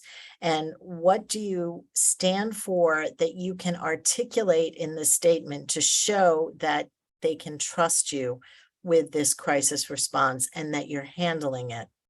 The next piece is, what are you going to do about it? So you've identified the crisis, you've articulated empathy, you've talked about the crisis itself. How are you going to fix what's going on?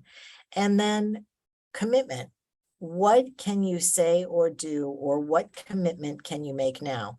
We're conducting an internal investigation and we'll get back to you in 2 weeks. We are cooperating with federal and state investigators, and as soon as the results of their investigation are available, we will make it known.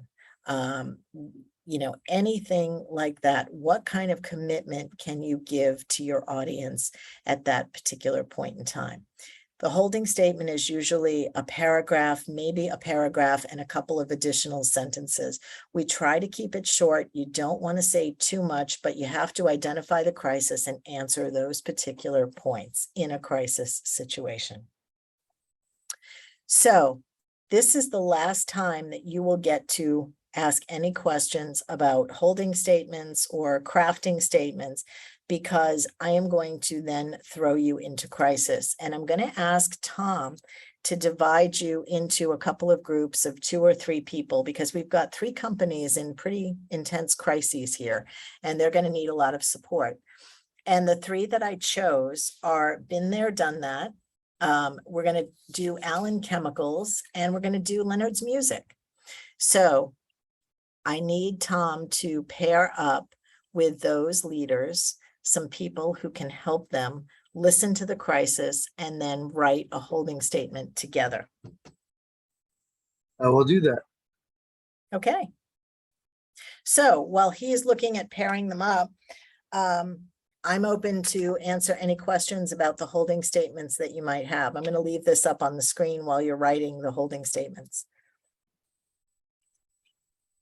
Well, I got a very basic one. Why do you call it a holding statement? Say that again. I'm sorry. Why do you call it a holding statement? I've never heard that phrase. Why do you write a holding statement? So it's So called. why do you call it a holding statement? Oh, okay. Sorry. You call it a holding statement because it is your first communication in a crisis, and you stick your stake in the ground, and that is your statement before you can get additional information on the crisis.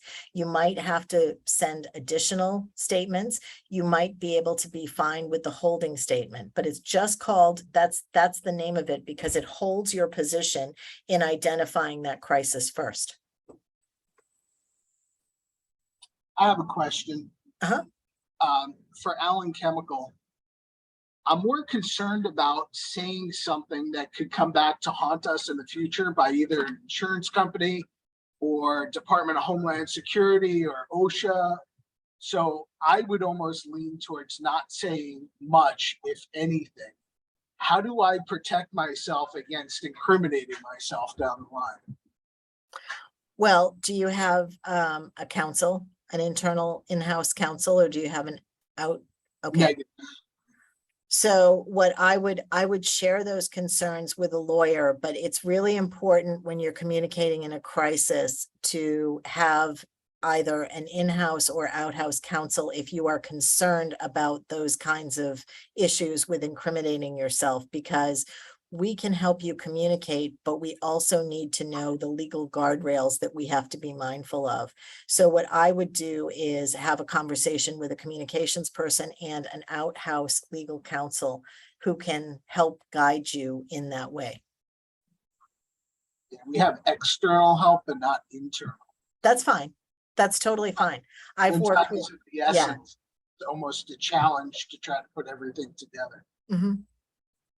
Well, you could also make sure that those people are part of your crisis team, that external counsel. And so when a crisis happens, the lawyers will be able to tell you, like you can't say this because that will incriminate you. And the PR people will say, well, we have to tell them what happened because this was something very serious.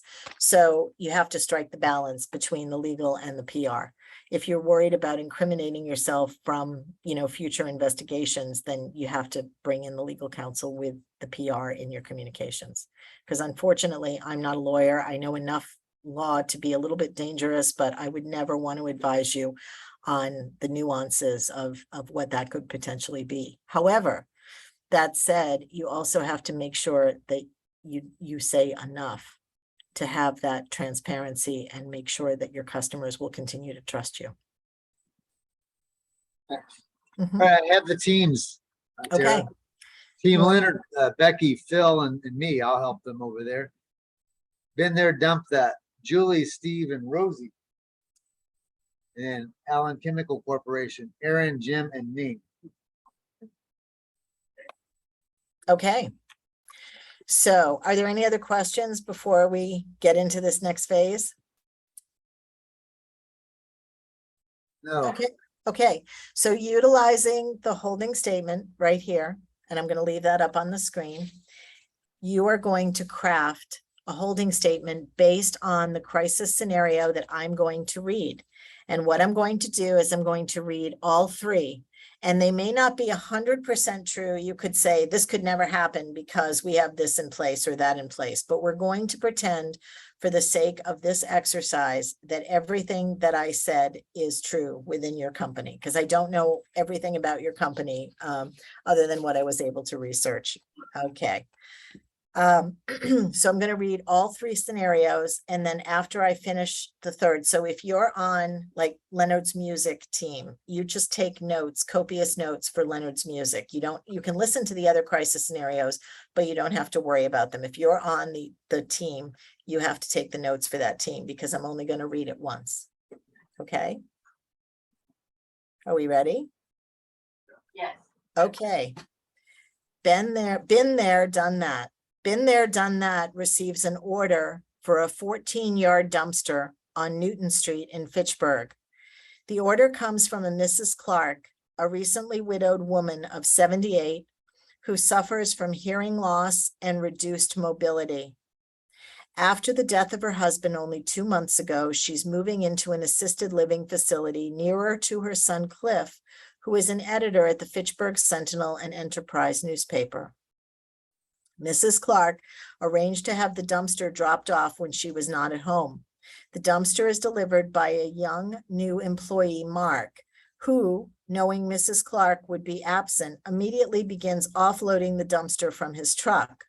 He's wearing headphones and can't hear anything except the rock and roll in his ears. Mark backs up as far as he can and begins tilting the dumpster off the truck when it suddenly hits something.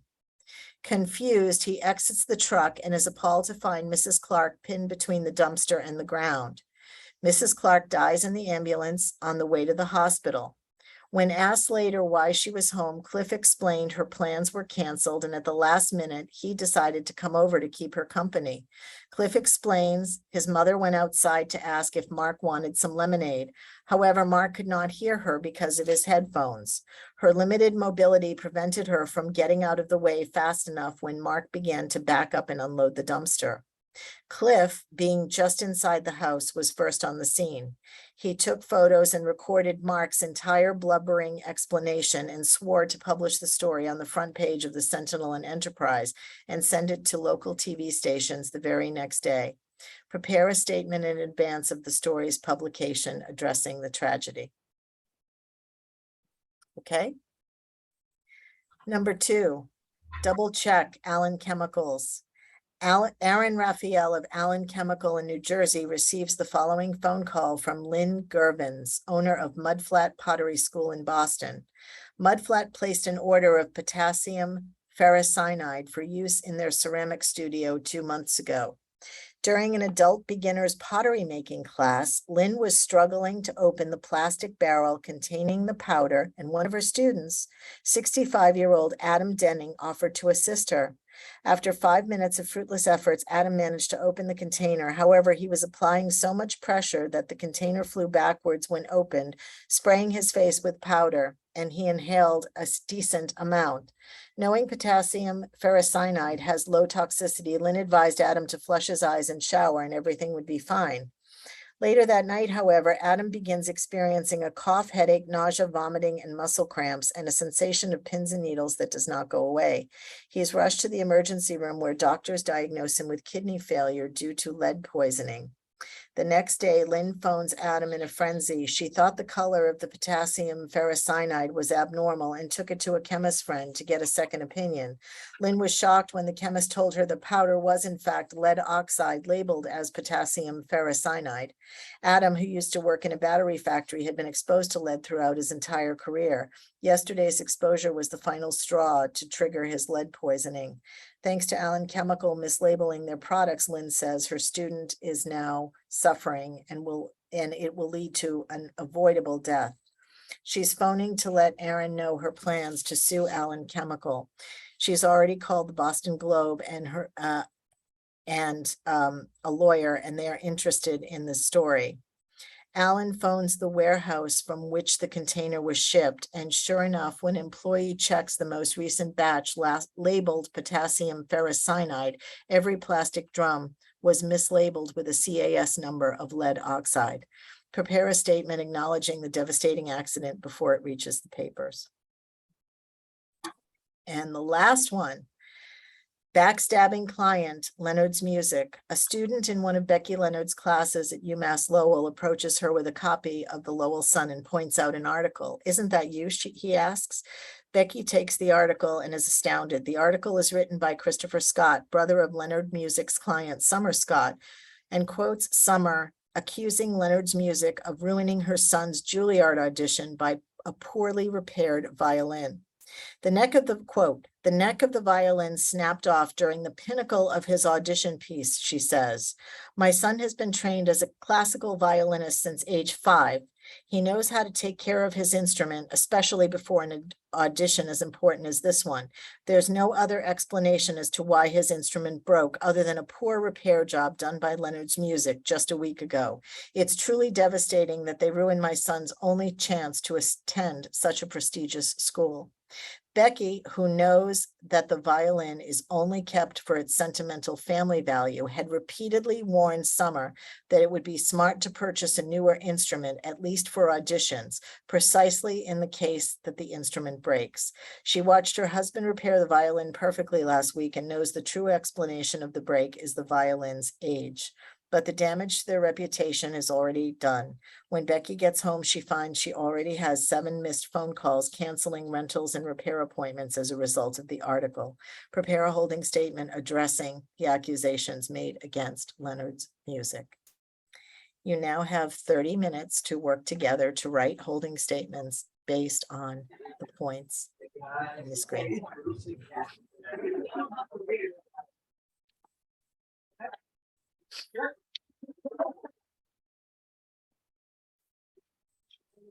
Can I get one more sheet of paper, please? That's right, post it.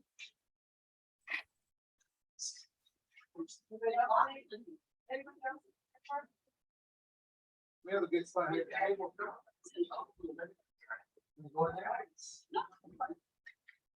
Well, you guys get me in here, or you guys? First one. Sure, yeah.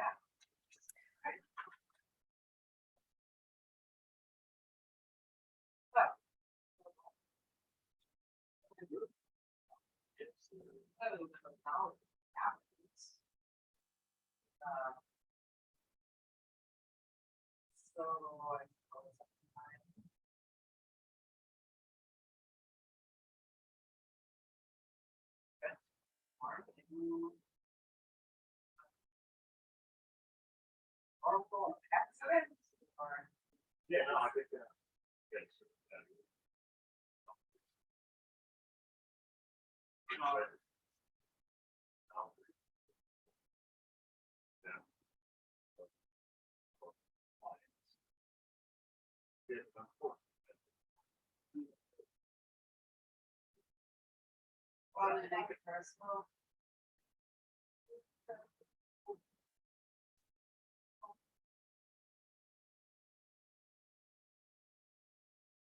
I think so. So.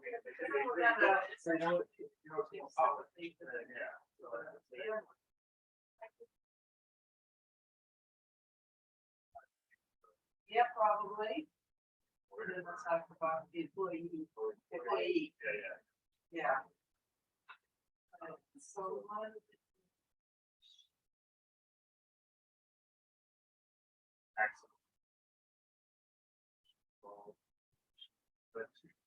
Yeah. Our client.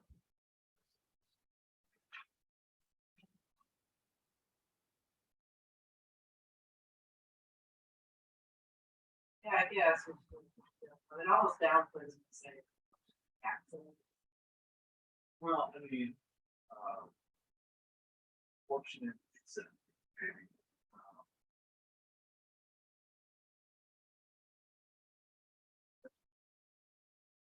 I hear what you're saying. I agree with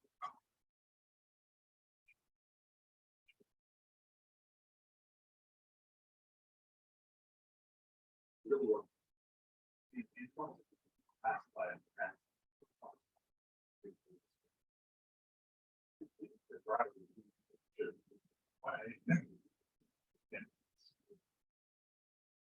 Then it would be nice. But it. Doing it wrong.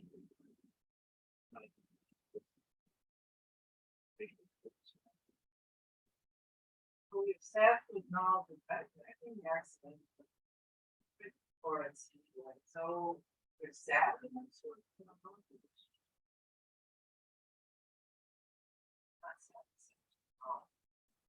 That much happens. Well, it could be, the decision, maybe knowledge that it happened, then you do. have to- So, you have to be sure. Extremely sad to report that this is so-and-so, was killed as a result of how, of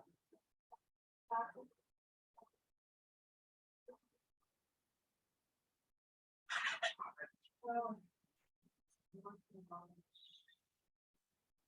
Accident, but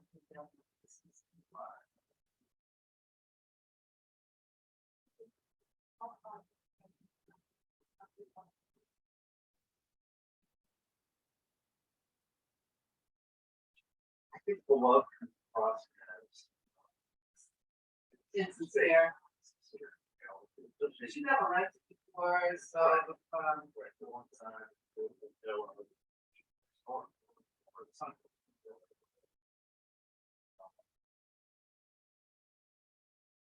Right.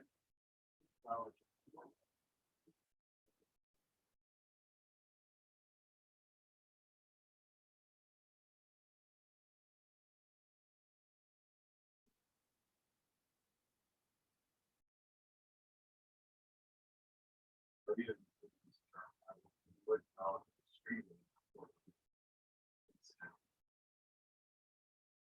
Heard all of our clients. All the work. Today.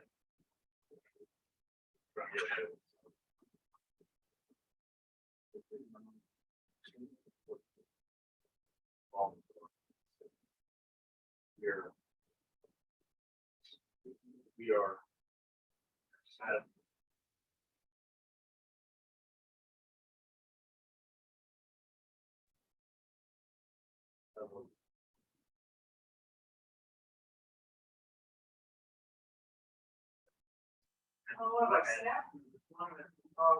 Well, I would say all our clients. And then, what to provide. Right up.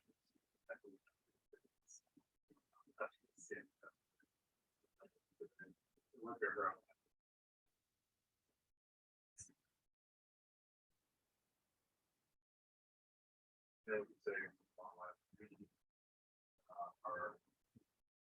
our hearts go out. So, acknowledge, okay, so it's just saying, you did it, we're taking responsibility for it, so how do we like? So I think that make the road with So the approach would be taking steps. So the acknowledgement is that, Right. so we are. We want to acknowledge the extremely unfortunate incidents that led to the death of.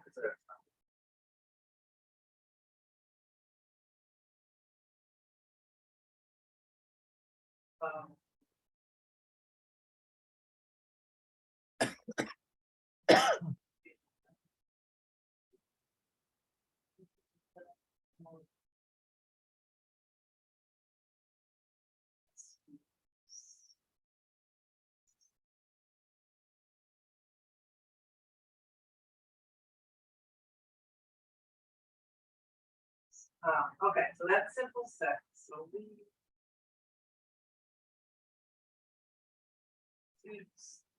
So feel like we are. Well, maybe our hearts. Go out. Maybe you describe how we describe it. During a routine crop, one of our doctors. This. The third. Result of the accident that you. During. So we. Wait a second. Um.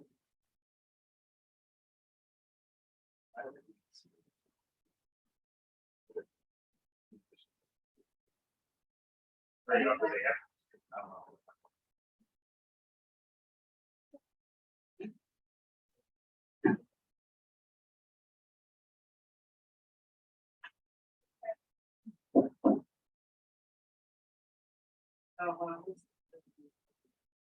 So. And or we have Saturday.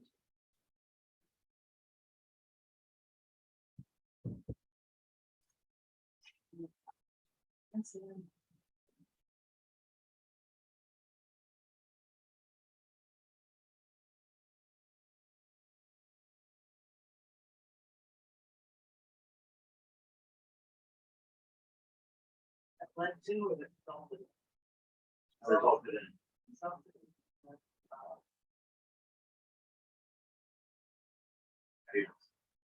I don't know. Well, we're all putting this together, but I feel like you're all on time, like this. And try to keep it a little more simple. But, You have 20 minutes.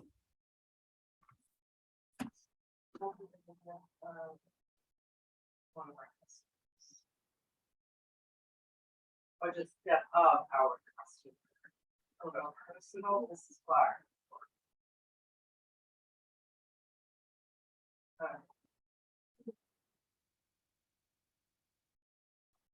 And what?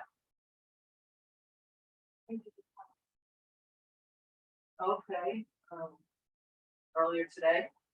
Earlier. Yeah.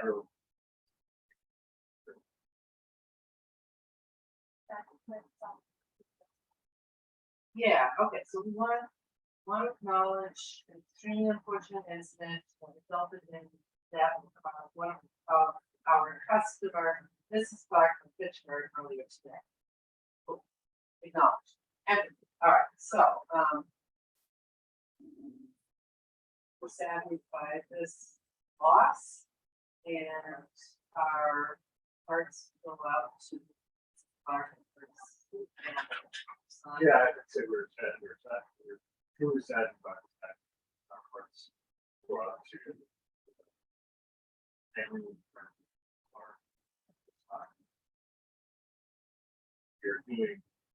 Saddened by this accident, saddened by the loss. It's more personal, yeah. You're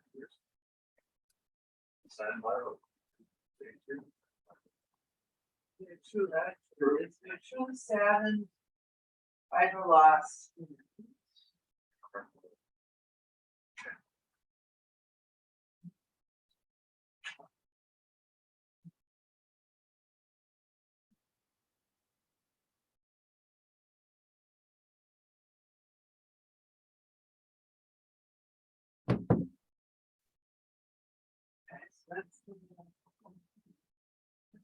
Now I think there's be a little bit of accountability.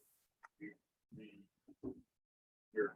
Yeah, but aren't we also sad by, I mean, yeah, I would do a boneheaded thing, it's not a thing, but I still do that with it too, but it's not even.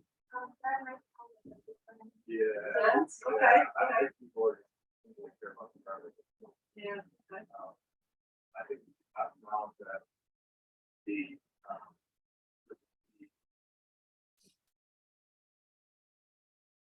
yeah, I think you acknowledge there was an improper choice made by the driver, but the accident occurred with proper decision making or Well, so the value, so we do a lot of work in our values today, so something like, I've been there, done that, our values include, family values, honesty, reliability, and yeah. well, however that goes, so,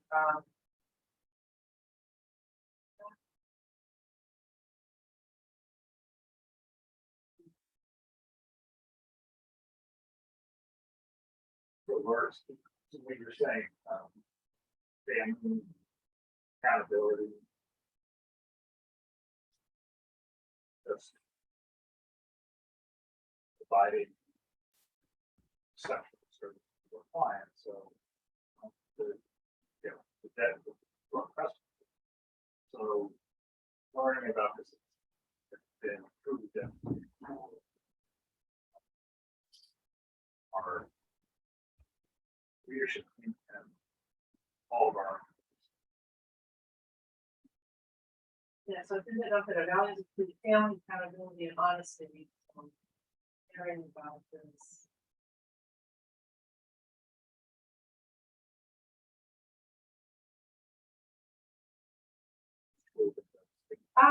Yeah, or so here, so, okay. Our values include family, accountability, and honesty. So instead of saying that, it's several copies, it's what it would say, honesty. So we kind of like, so we want to deal with this, we want to make it private, in other words, like we want to. And we're, I would now say, I would still say, you know, still one line.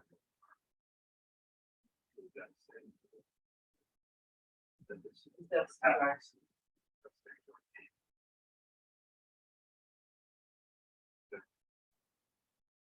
I would also say you take full responsibility for. So we're just the approach now. Or? Yeah.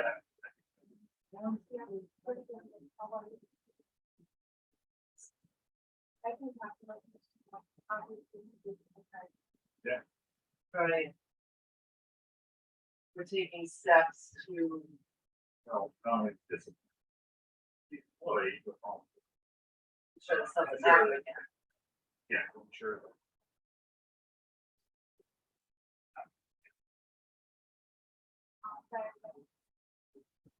Yeah, I'm right.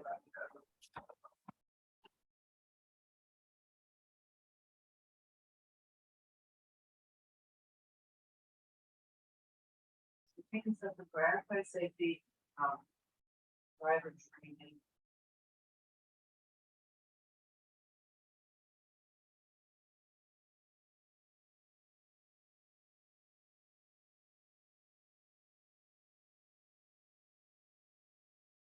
I mean, discipline, people want, some people want to get around discipline. I think you're will will respond to the appropriate disciplinary.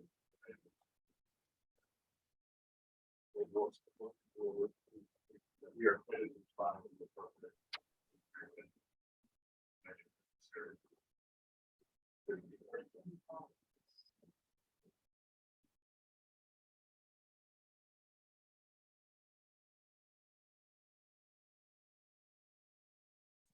Okay, so concept, so we are taking steps to prioritize safety.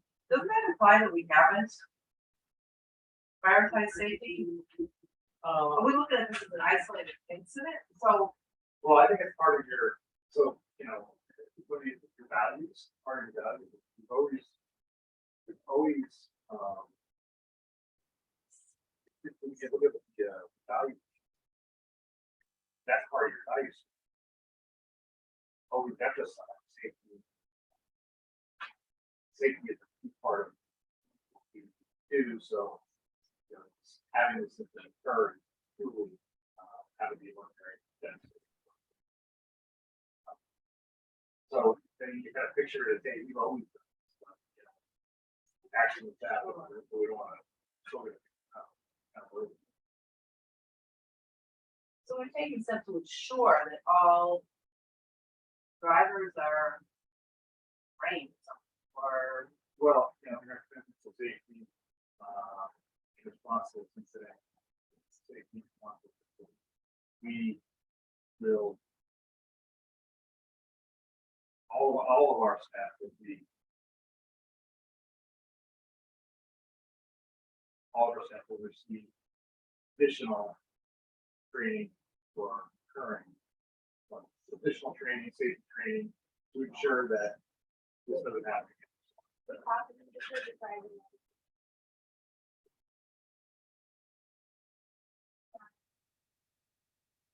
one for the, making sure our drivers are aware. Okay, so let's put this in our commitment to safety, we're taking steps to ensure all safety protocols are followed. The employee involved was not following. I think he starts to understand, unfortunately, the employee involved is not following our standards. We are.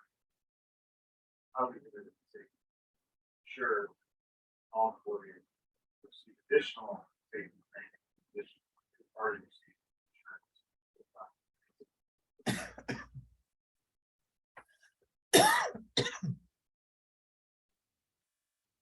So, all right, so then, our commitment to safety, we're taking steps to ensure all safety protocols are followed.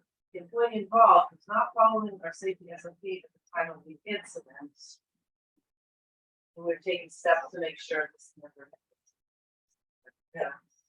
Maybe including appropriate.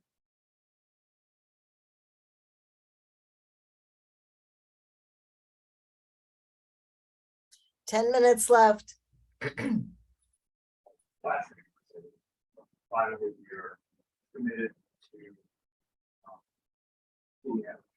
we don't,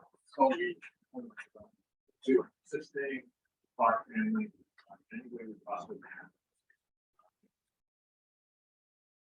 Students trying about it.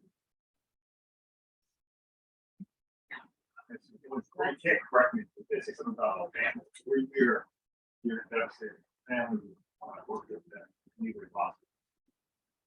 Yeah, in a cool way. What is that, revisiting? I mean, at the end, we had commitments, you know, I couldn't, disciplinary actions. And maybe some other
There, isn't it?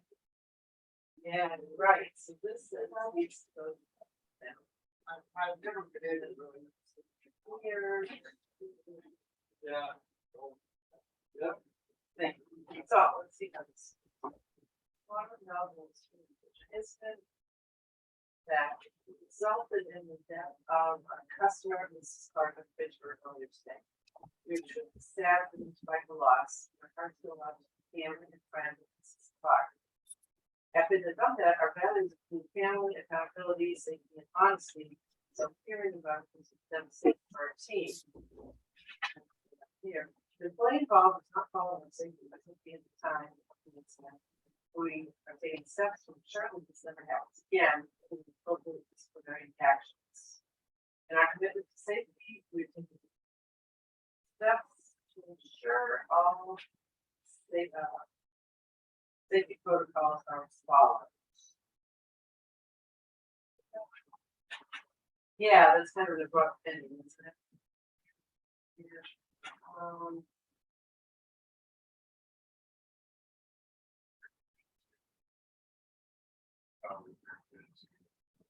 ensuring safety of all of our clients. It is the utmost priority. Yes, yes, Something like this. yes. It's prioritized, yeah. Yeah. Or urgency.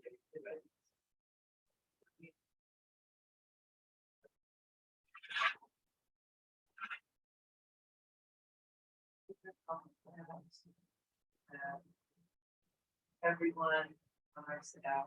And for follow.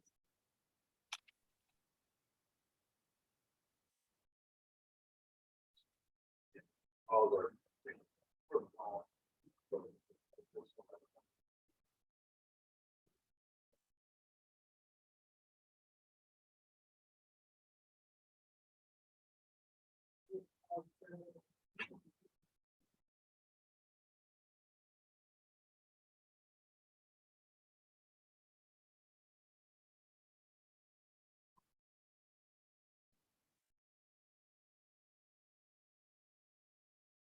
Protocols, practices.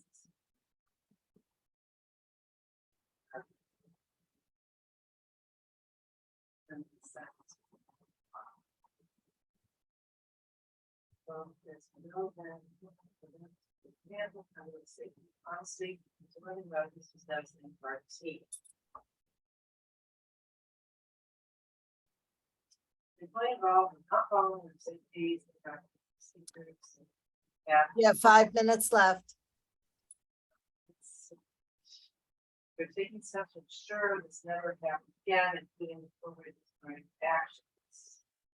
Our commitment. So then it is, so the utmost urgency to adopt that, everyone understands all of these safety practices. I already said that, so I don't, just practice period, right? Or get that up here and ensure it's gonna happen again.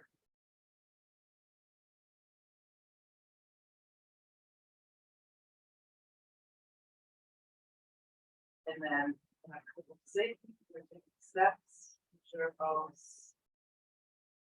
Safety protocols are followed. I don't know, it's a little disjointed.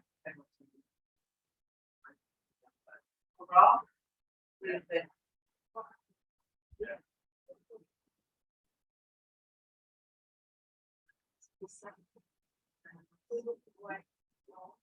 Definitely. Well. How am I not? I think it was like, because we were doing this and I was trying to.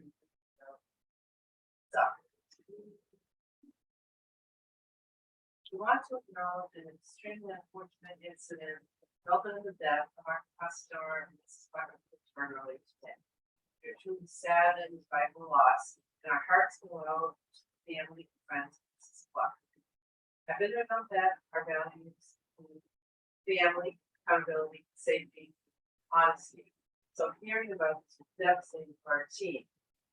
The employee involved is not following safety.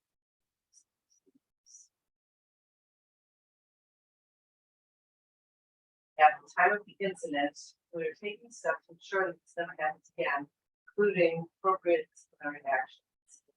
It is of the utmost urgency I've been looked at that everyone on our staff understands and follow their safety practices. And our commitment to safety is taking steps to ensure all that we've done.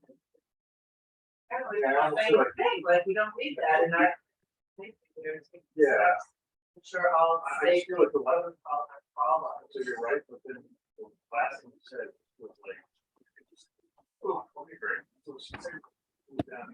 So this said, is of the utmost urgency and been done that everyone on our staff understands and follows our safety practices. So when you said like this never happened. That's how you wrap.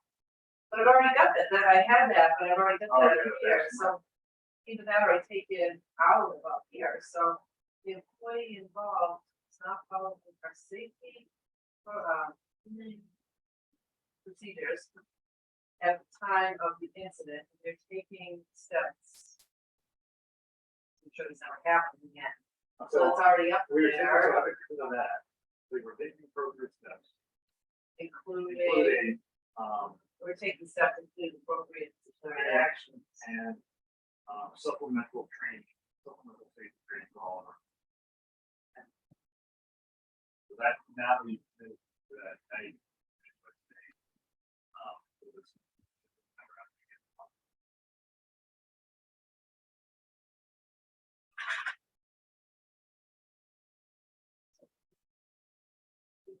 Finish up. You have less than a minute and a half. So, sure that it never happens again. You could take that out, move it to the bottom. Yeah. We're taking, so the middle part is more of, appropriate steps, including, we're taking steps with appropriate.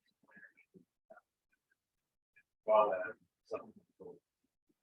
Additional supplemental. So this is what's going on. Well, yeah, that's the one. Yes. We're not-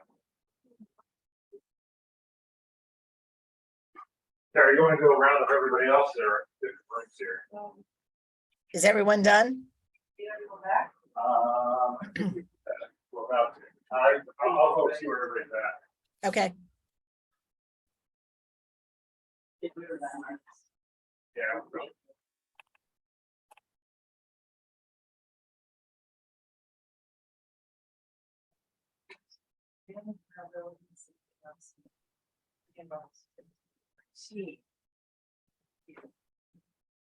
Playing about, not calling the safety for both.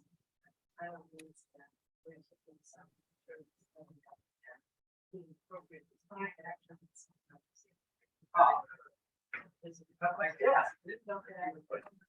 Just get that thing. But I think like I. Sure. 30 sunscreen. Yeah. Outside. Right. I don't burn.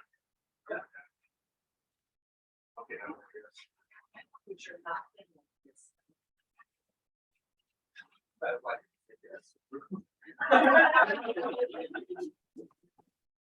Is everybody back? Excuse me, is everybody back? Team Aaron Chemical they're begging for 2 more minutes. You gave them a hard.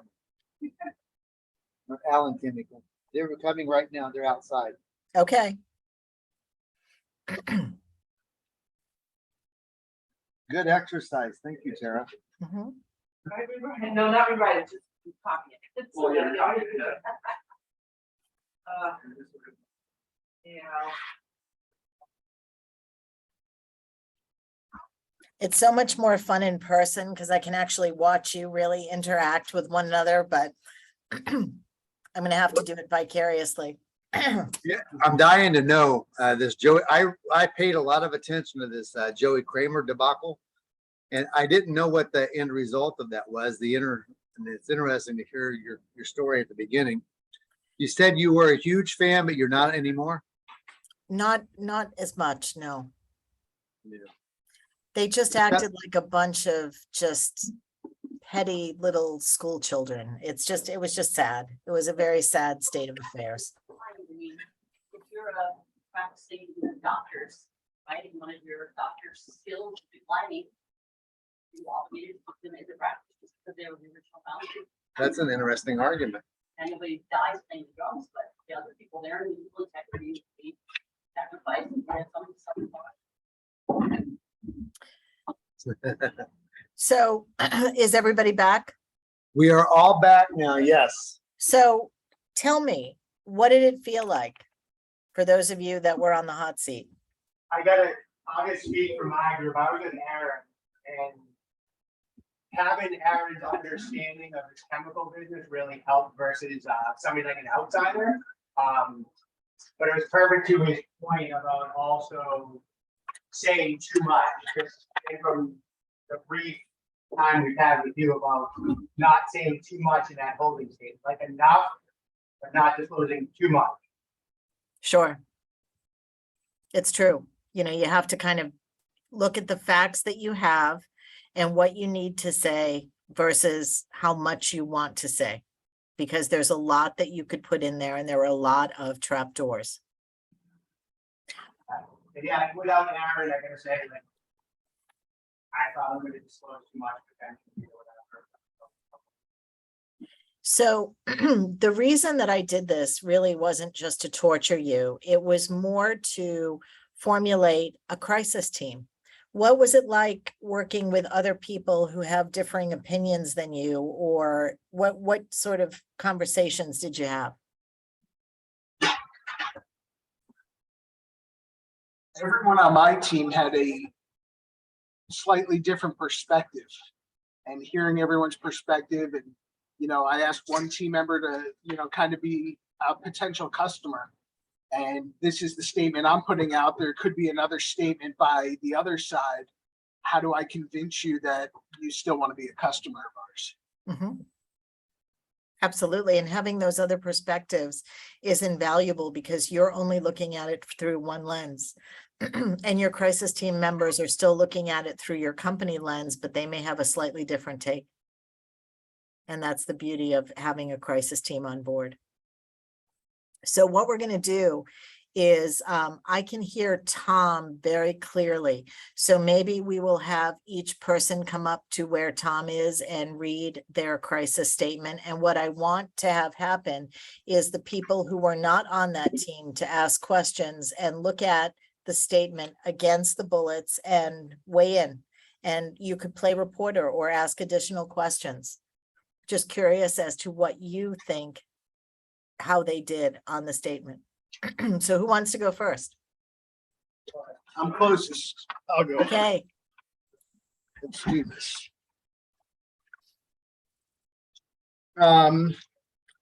Okay. Recently, we have learned about an unfortunate incident at a long-term partner's location. We're currently working closely with all parties to understand what happened and make sure that it does not happen again. We feel for all those impacted. Safety is a core value. We would have loved to have caught this earlier. As our investigation continues, we will be issuing a follow-up statement within a week. Okay. Earlier to your bidding that you made mistake. Oh, hold on, guys. Go. So the part of it is he didn't read it in one and wrote, I only know this because of Aaron. But it wasn't his fault. It was the supplier that wanted to acknowledge his fault. At the end of the day, this will probably transpire and show that the vendor did something wrong, or the warehouse, which is third party, did something wrong. Since in real world, our company doesn't open any drums, relabel any drums, take out of any drums. It goes through the supply chain, but our piece, it couldn't have been us based on our supply chain. But I don't want to throw my vendor under the bus or the warehouse under the bus now. I want to just leave it general. And you said it's also in your contract that both your vendor and your customer knows if you don't, you're just a pass-through. Correct. Our terms of sales state that we don't open, repack, or anything. It's up to the customers to retest the material before they put it into any products. I think, Aaron, you should have made some type of statement that said that. Because listening to that, I would be like, sounds like your fault. Sounds like your fault. It sounds like you don't really feel it as much. But I'm not saying throw your vendor under the bus, but make it clear to the public that somehow this just gets passed through to you. You're not just kind of like the fire engine that you fix the ladder, but you don't fix the brakes, right? Right. That'd be my opinion. Because now that you said that second part, I'm like, oh, he didn't do anything wrong. But prior to that, I was thinking. And that's kind of I did get a lot of the sense of that lawyerese to it. To me, lawyers and politicians don't instill trust when they talk. That didn't instill trust if I'm one of your customers. Because I think you're walking a line instead of committing to really doing something.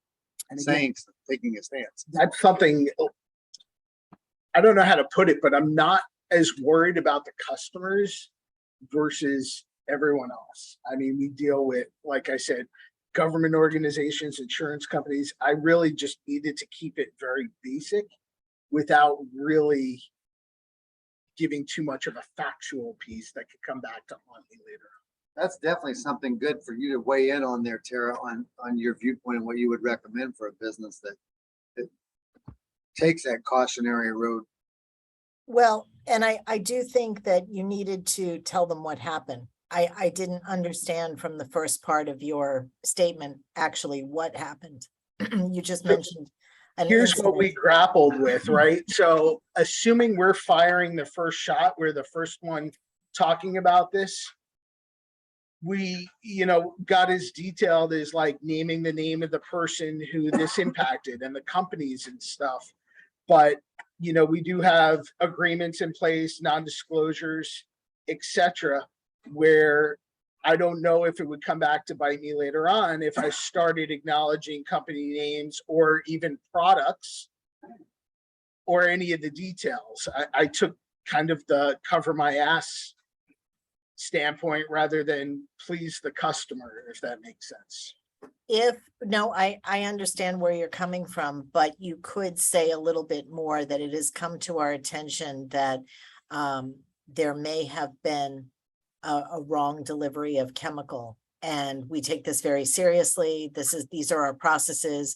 We are working with the manufacturer and the labs to get to the bottom of this, but you have to at least set it up a little bit. You don't have to give names of the person that was injured. You don't have to give a name of the pottery studio, but I think you have to set it up a little bit because especially if your statement is first, you have to set up the problem and why you're in a crisis and why you're writing that statement.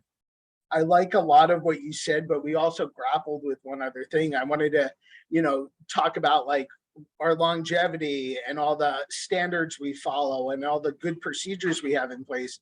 But I almost felt like that was an inflated balloon. And now that there's one problem, that whole balloon would just explode and all that trust would be taken away. All the good things I talked about would not be there just based on this one incident. So I erred not to even talk about all the good things that we had done at a public level. Well, I think there's a way to do that because you could say, our business stands for trust, integrity, delivery on time, whatever those values are.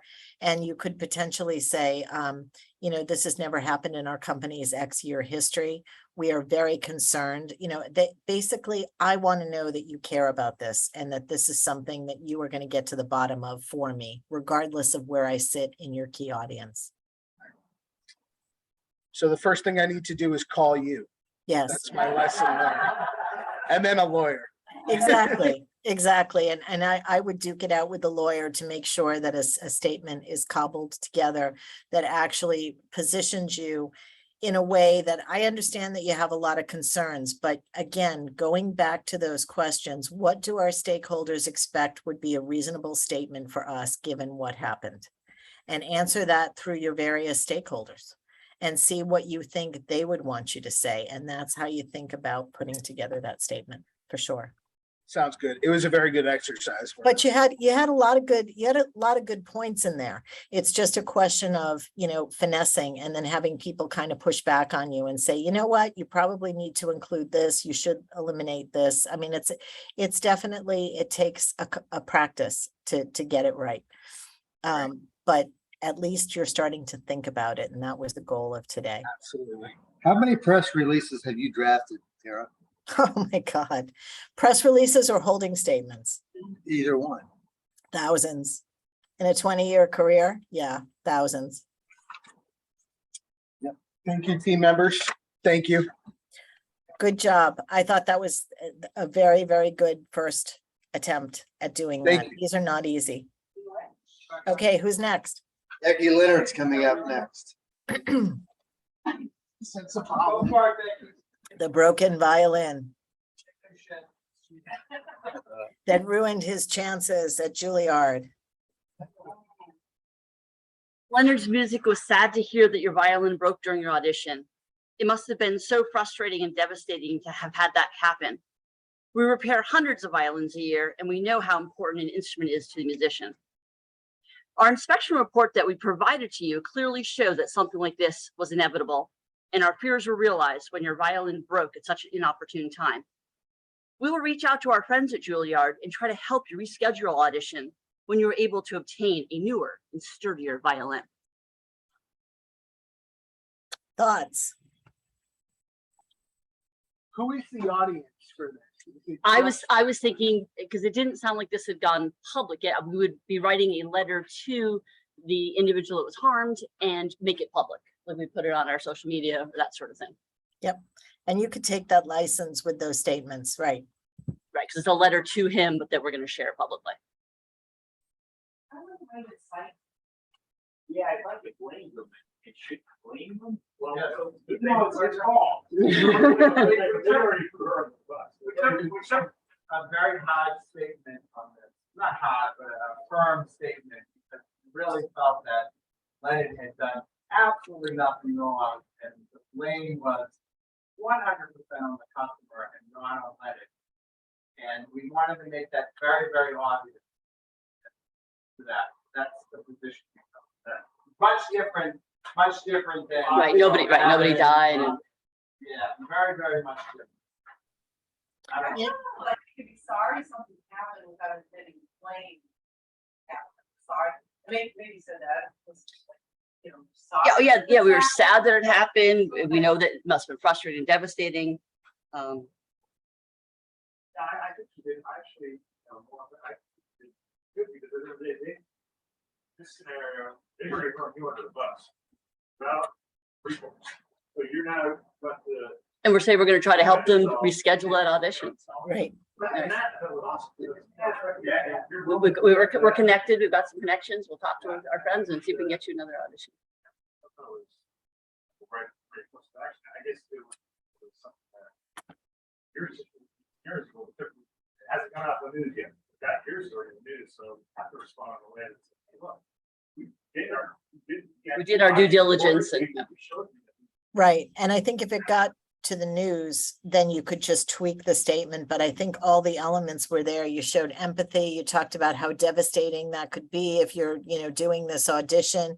You offered a solution, which is to contact friends to see if you could reschedule. So when I'm looking at that, checking the boxes, you've done everything that a company should do in that particular situation, regardless of how it's disseminated, in what way. Garrett, is it okay on this situation to take a firm position? That like we did? Is that acceptable? To say, hey, look, the fault really isn't with us, it's really with you, although we didn't phrase it that way, but that's what we're saying. Is that okay? Well, here's the thing. If you had proof, if you could pull out a paper or electronic record that showed that you suggested several times, we're fixing this again, but it's an old violin, it's gonna give out at some point. There's only so many times that you can do this. If you had that record and you have that deniability, because then it becomes he said, she said. But I do think taking a firm stance when you have all of the facts and just stating the facts are good. I mean, I don't necessarily think that she should have taken full responsibility for it, since it was an old violin and the statement said that she had said many times that you need to get a new one, and they refused because of the family history of the violin. Okay. Again, one thing that I think you might be learning from this is the responses are very specific to the situation. Even though they have these commonalities under the holding statement, you have to use your judgment to say, well, wait a minute, we're not in the wrong here, but we're going to get it out just like the fire truck company. We're going to get it out and we're going to tell everybody and let the court of public opinion decide once they've heard what we have to say. Okay, next. Been there, done that. Julie. Excuse me. Here I am. All right. Poor Mrs. Clark, Well, Mrs. Clark, the tragedy.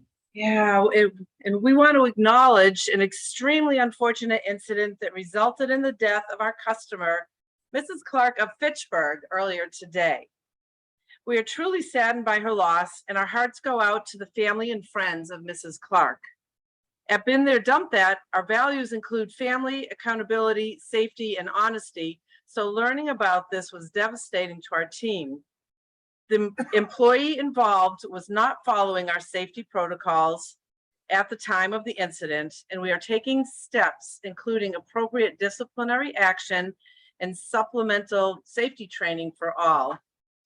It is of the utmost urgency at Been There, Dump That everyone on our staff understands and follows our safety protocols to ensure nothing like this ever happens again. Okay. Thoughts? I think you might have to stage our issues talking about if you're violating your safety protocols. Yeah, that was like a big statement, but I would just be concerned about that. Because you're admitting to guilt, I just don't know if that's what Okay. the boss comes back on. That's a good point. And I think at that point, when you're writing the statement, Julie, you might not know whether he was negligent or not. I mentioned that he had headphones on and you could have overheard that, but you didn't probably conduct a full investigation into what happened. Okay, Yeah, I just figure a statement like that, a holding statement, is like the admission of guilt. Like, oh, so it's more, we'll look into it, okay. yeah. But yeah, that would- Good point. Darren, if you know you're guilty and there's no question about it, 100%, do you ever say that you are guilty? Say that one more time. If you're positive that your company is guilty, you know that there's no other way, that person wasn't paying attention and you're guilty. Do you ever say that you're guilty? Yes, yes. If you're beyond reasonable doubt, any lawyers, any person, if you know it happened on your watch, you absolutely have to say it. Yes, But you need to be prepared for the consequences of that. If you're gonna- yes, You're on wonder and you might be under doubt. exactly. I mean, I think you, yes, All the hundreds of people died, 700 people sick all over the country. I actually went to school with directly left me later on the younger stuff. And yeah, a lot of people went to jail with that. In the business of course. We didn't. Not only did that, but yeah, in this case, for Julie, someone got killed by one of your employees, negligence. So the personal injury lawyers are going to be all over this. And so what you have to be able to do is just frame it in that this is what we know at this time. And that's probably how I would start your statement. And then our hearts and prayers go out to Mrs. Clark and her family. We are devastated. And, I want to see that this has completely rattled you in your statement. So that there's that believability that you really care about what's going on. And you talked about training and safety and, but I don't think you can say that safety protocols weren't followed at this point because you don't know. It's too early. But I think that was good for sure. Any other comments or thoughts? It raises a lot of questions. This is an art, it's not a science, and it has to be done based on each situation. However, when I started this presentation, I talked to you about preparing.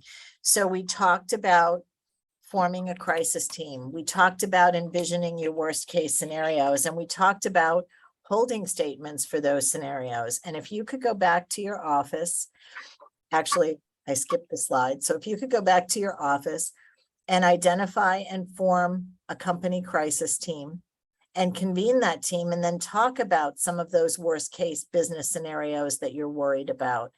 And even then, if you could prepare a draft holding statement for each eventuality, if there's an accident, if someone gets killed on the job, if someone is poisoned by chemicals, if you have some basic holding statements that talk about your values, you're never going to get the specifics because each crisis is individualized and different, but you'll have a template that you can plug in the facts, and it makes it a lot easier when you're actually in a crisis scenario. And then the three things that I want you to remember, it's really about your reaction time, and how you react in the first few minutes of a crisis determines the effectiveness of your response. So if you get a statement out and you put it together and it's out there very quickly, you're going to be ahead of the curve. And every crisis is a business problem before it becomes a communications problem. So work to solve that business problem. And then the last thing that I want you to remember, please be out front. Even if you don't have all the facts, there's a lot that you can say that is factual. Deliver the news rather than react to it, because you want to be in the position of communicating to your customers before someone else does. And now I'm just going to open it up to any questions that you might have, but I hope that you enjoyed this. It disappointed me because I really wanted to be there in person with you. It's much more animated and effective. You know, Zoom can only take you so far, but I do hope that you got some good, valuable lessons out of today's session. And I'd just like to open it up to questions.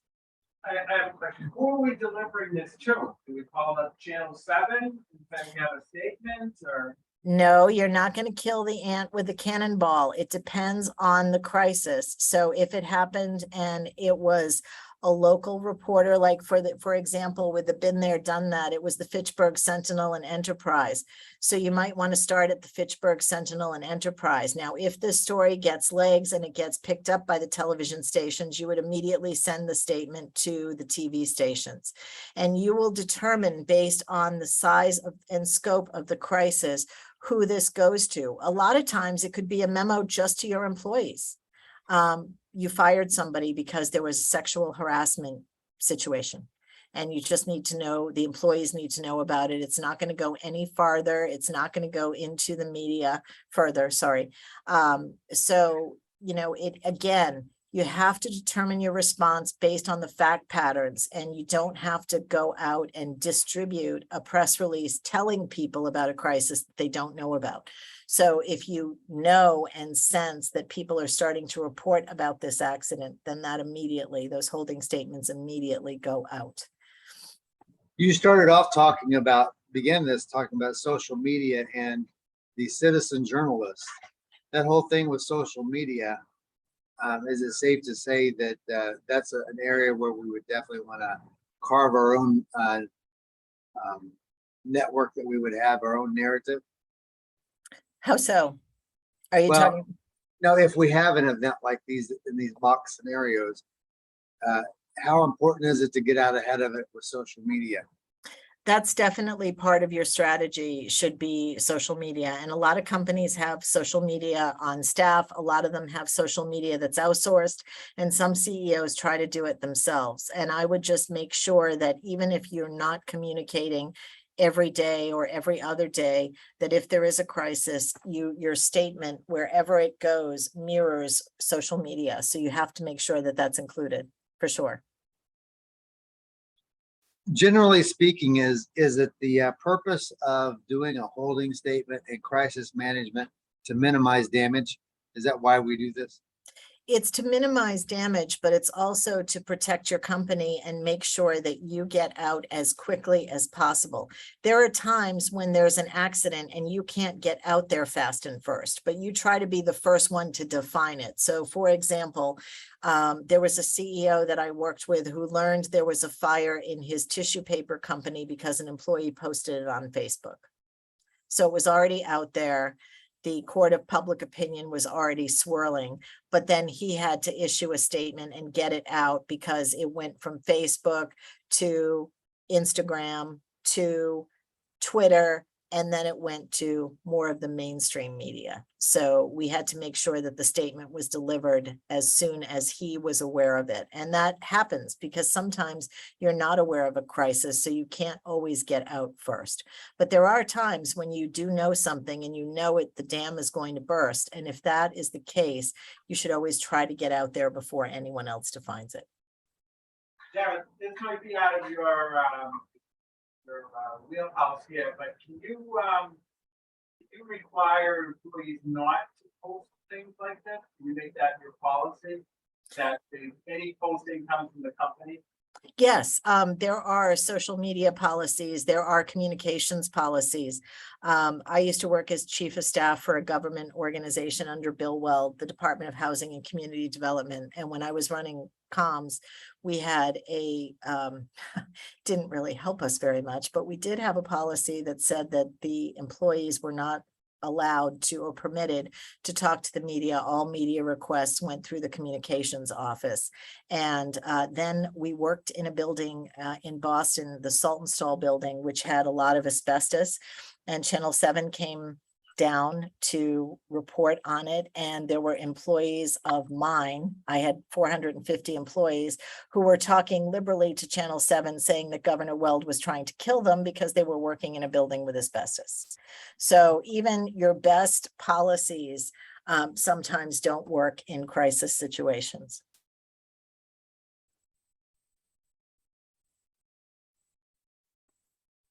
Anyone else? That was really great. Tara, we really enjoyed that. And from a military perspective, you know, they say improvise, adapt, and overcome. And we definitely wish you could have come and been with us this weekend too, just to share this cool place and get to know you a little bit better. But in dealing with your sickness, we hope you feel better. But thank you very much for the way you did this. You improvised, you adapted, you overcame, and gave us a very good exercise. Well, thank you all. It was my pleasure, and hopefully I'll see you again sometime. Feel better. Thank you. It's getting there, but not 100%, as you can tell. Thank you. One last question is, how can we help you? How can you help me? That's a great question. I would say just stay in touch. And if you know anyone that's looking for some PR or has a crisis situation, have them give me a call. You have all my contact info. Very good. Thank you, Tara. Thank you. Have a great day. Enjoy the rest of your meeting.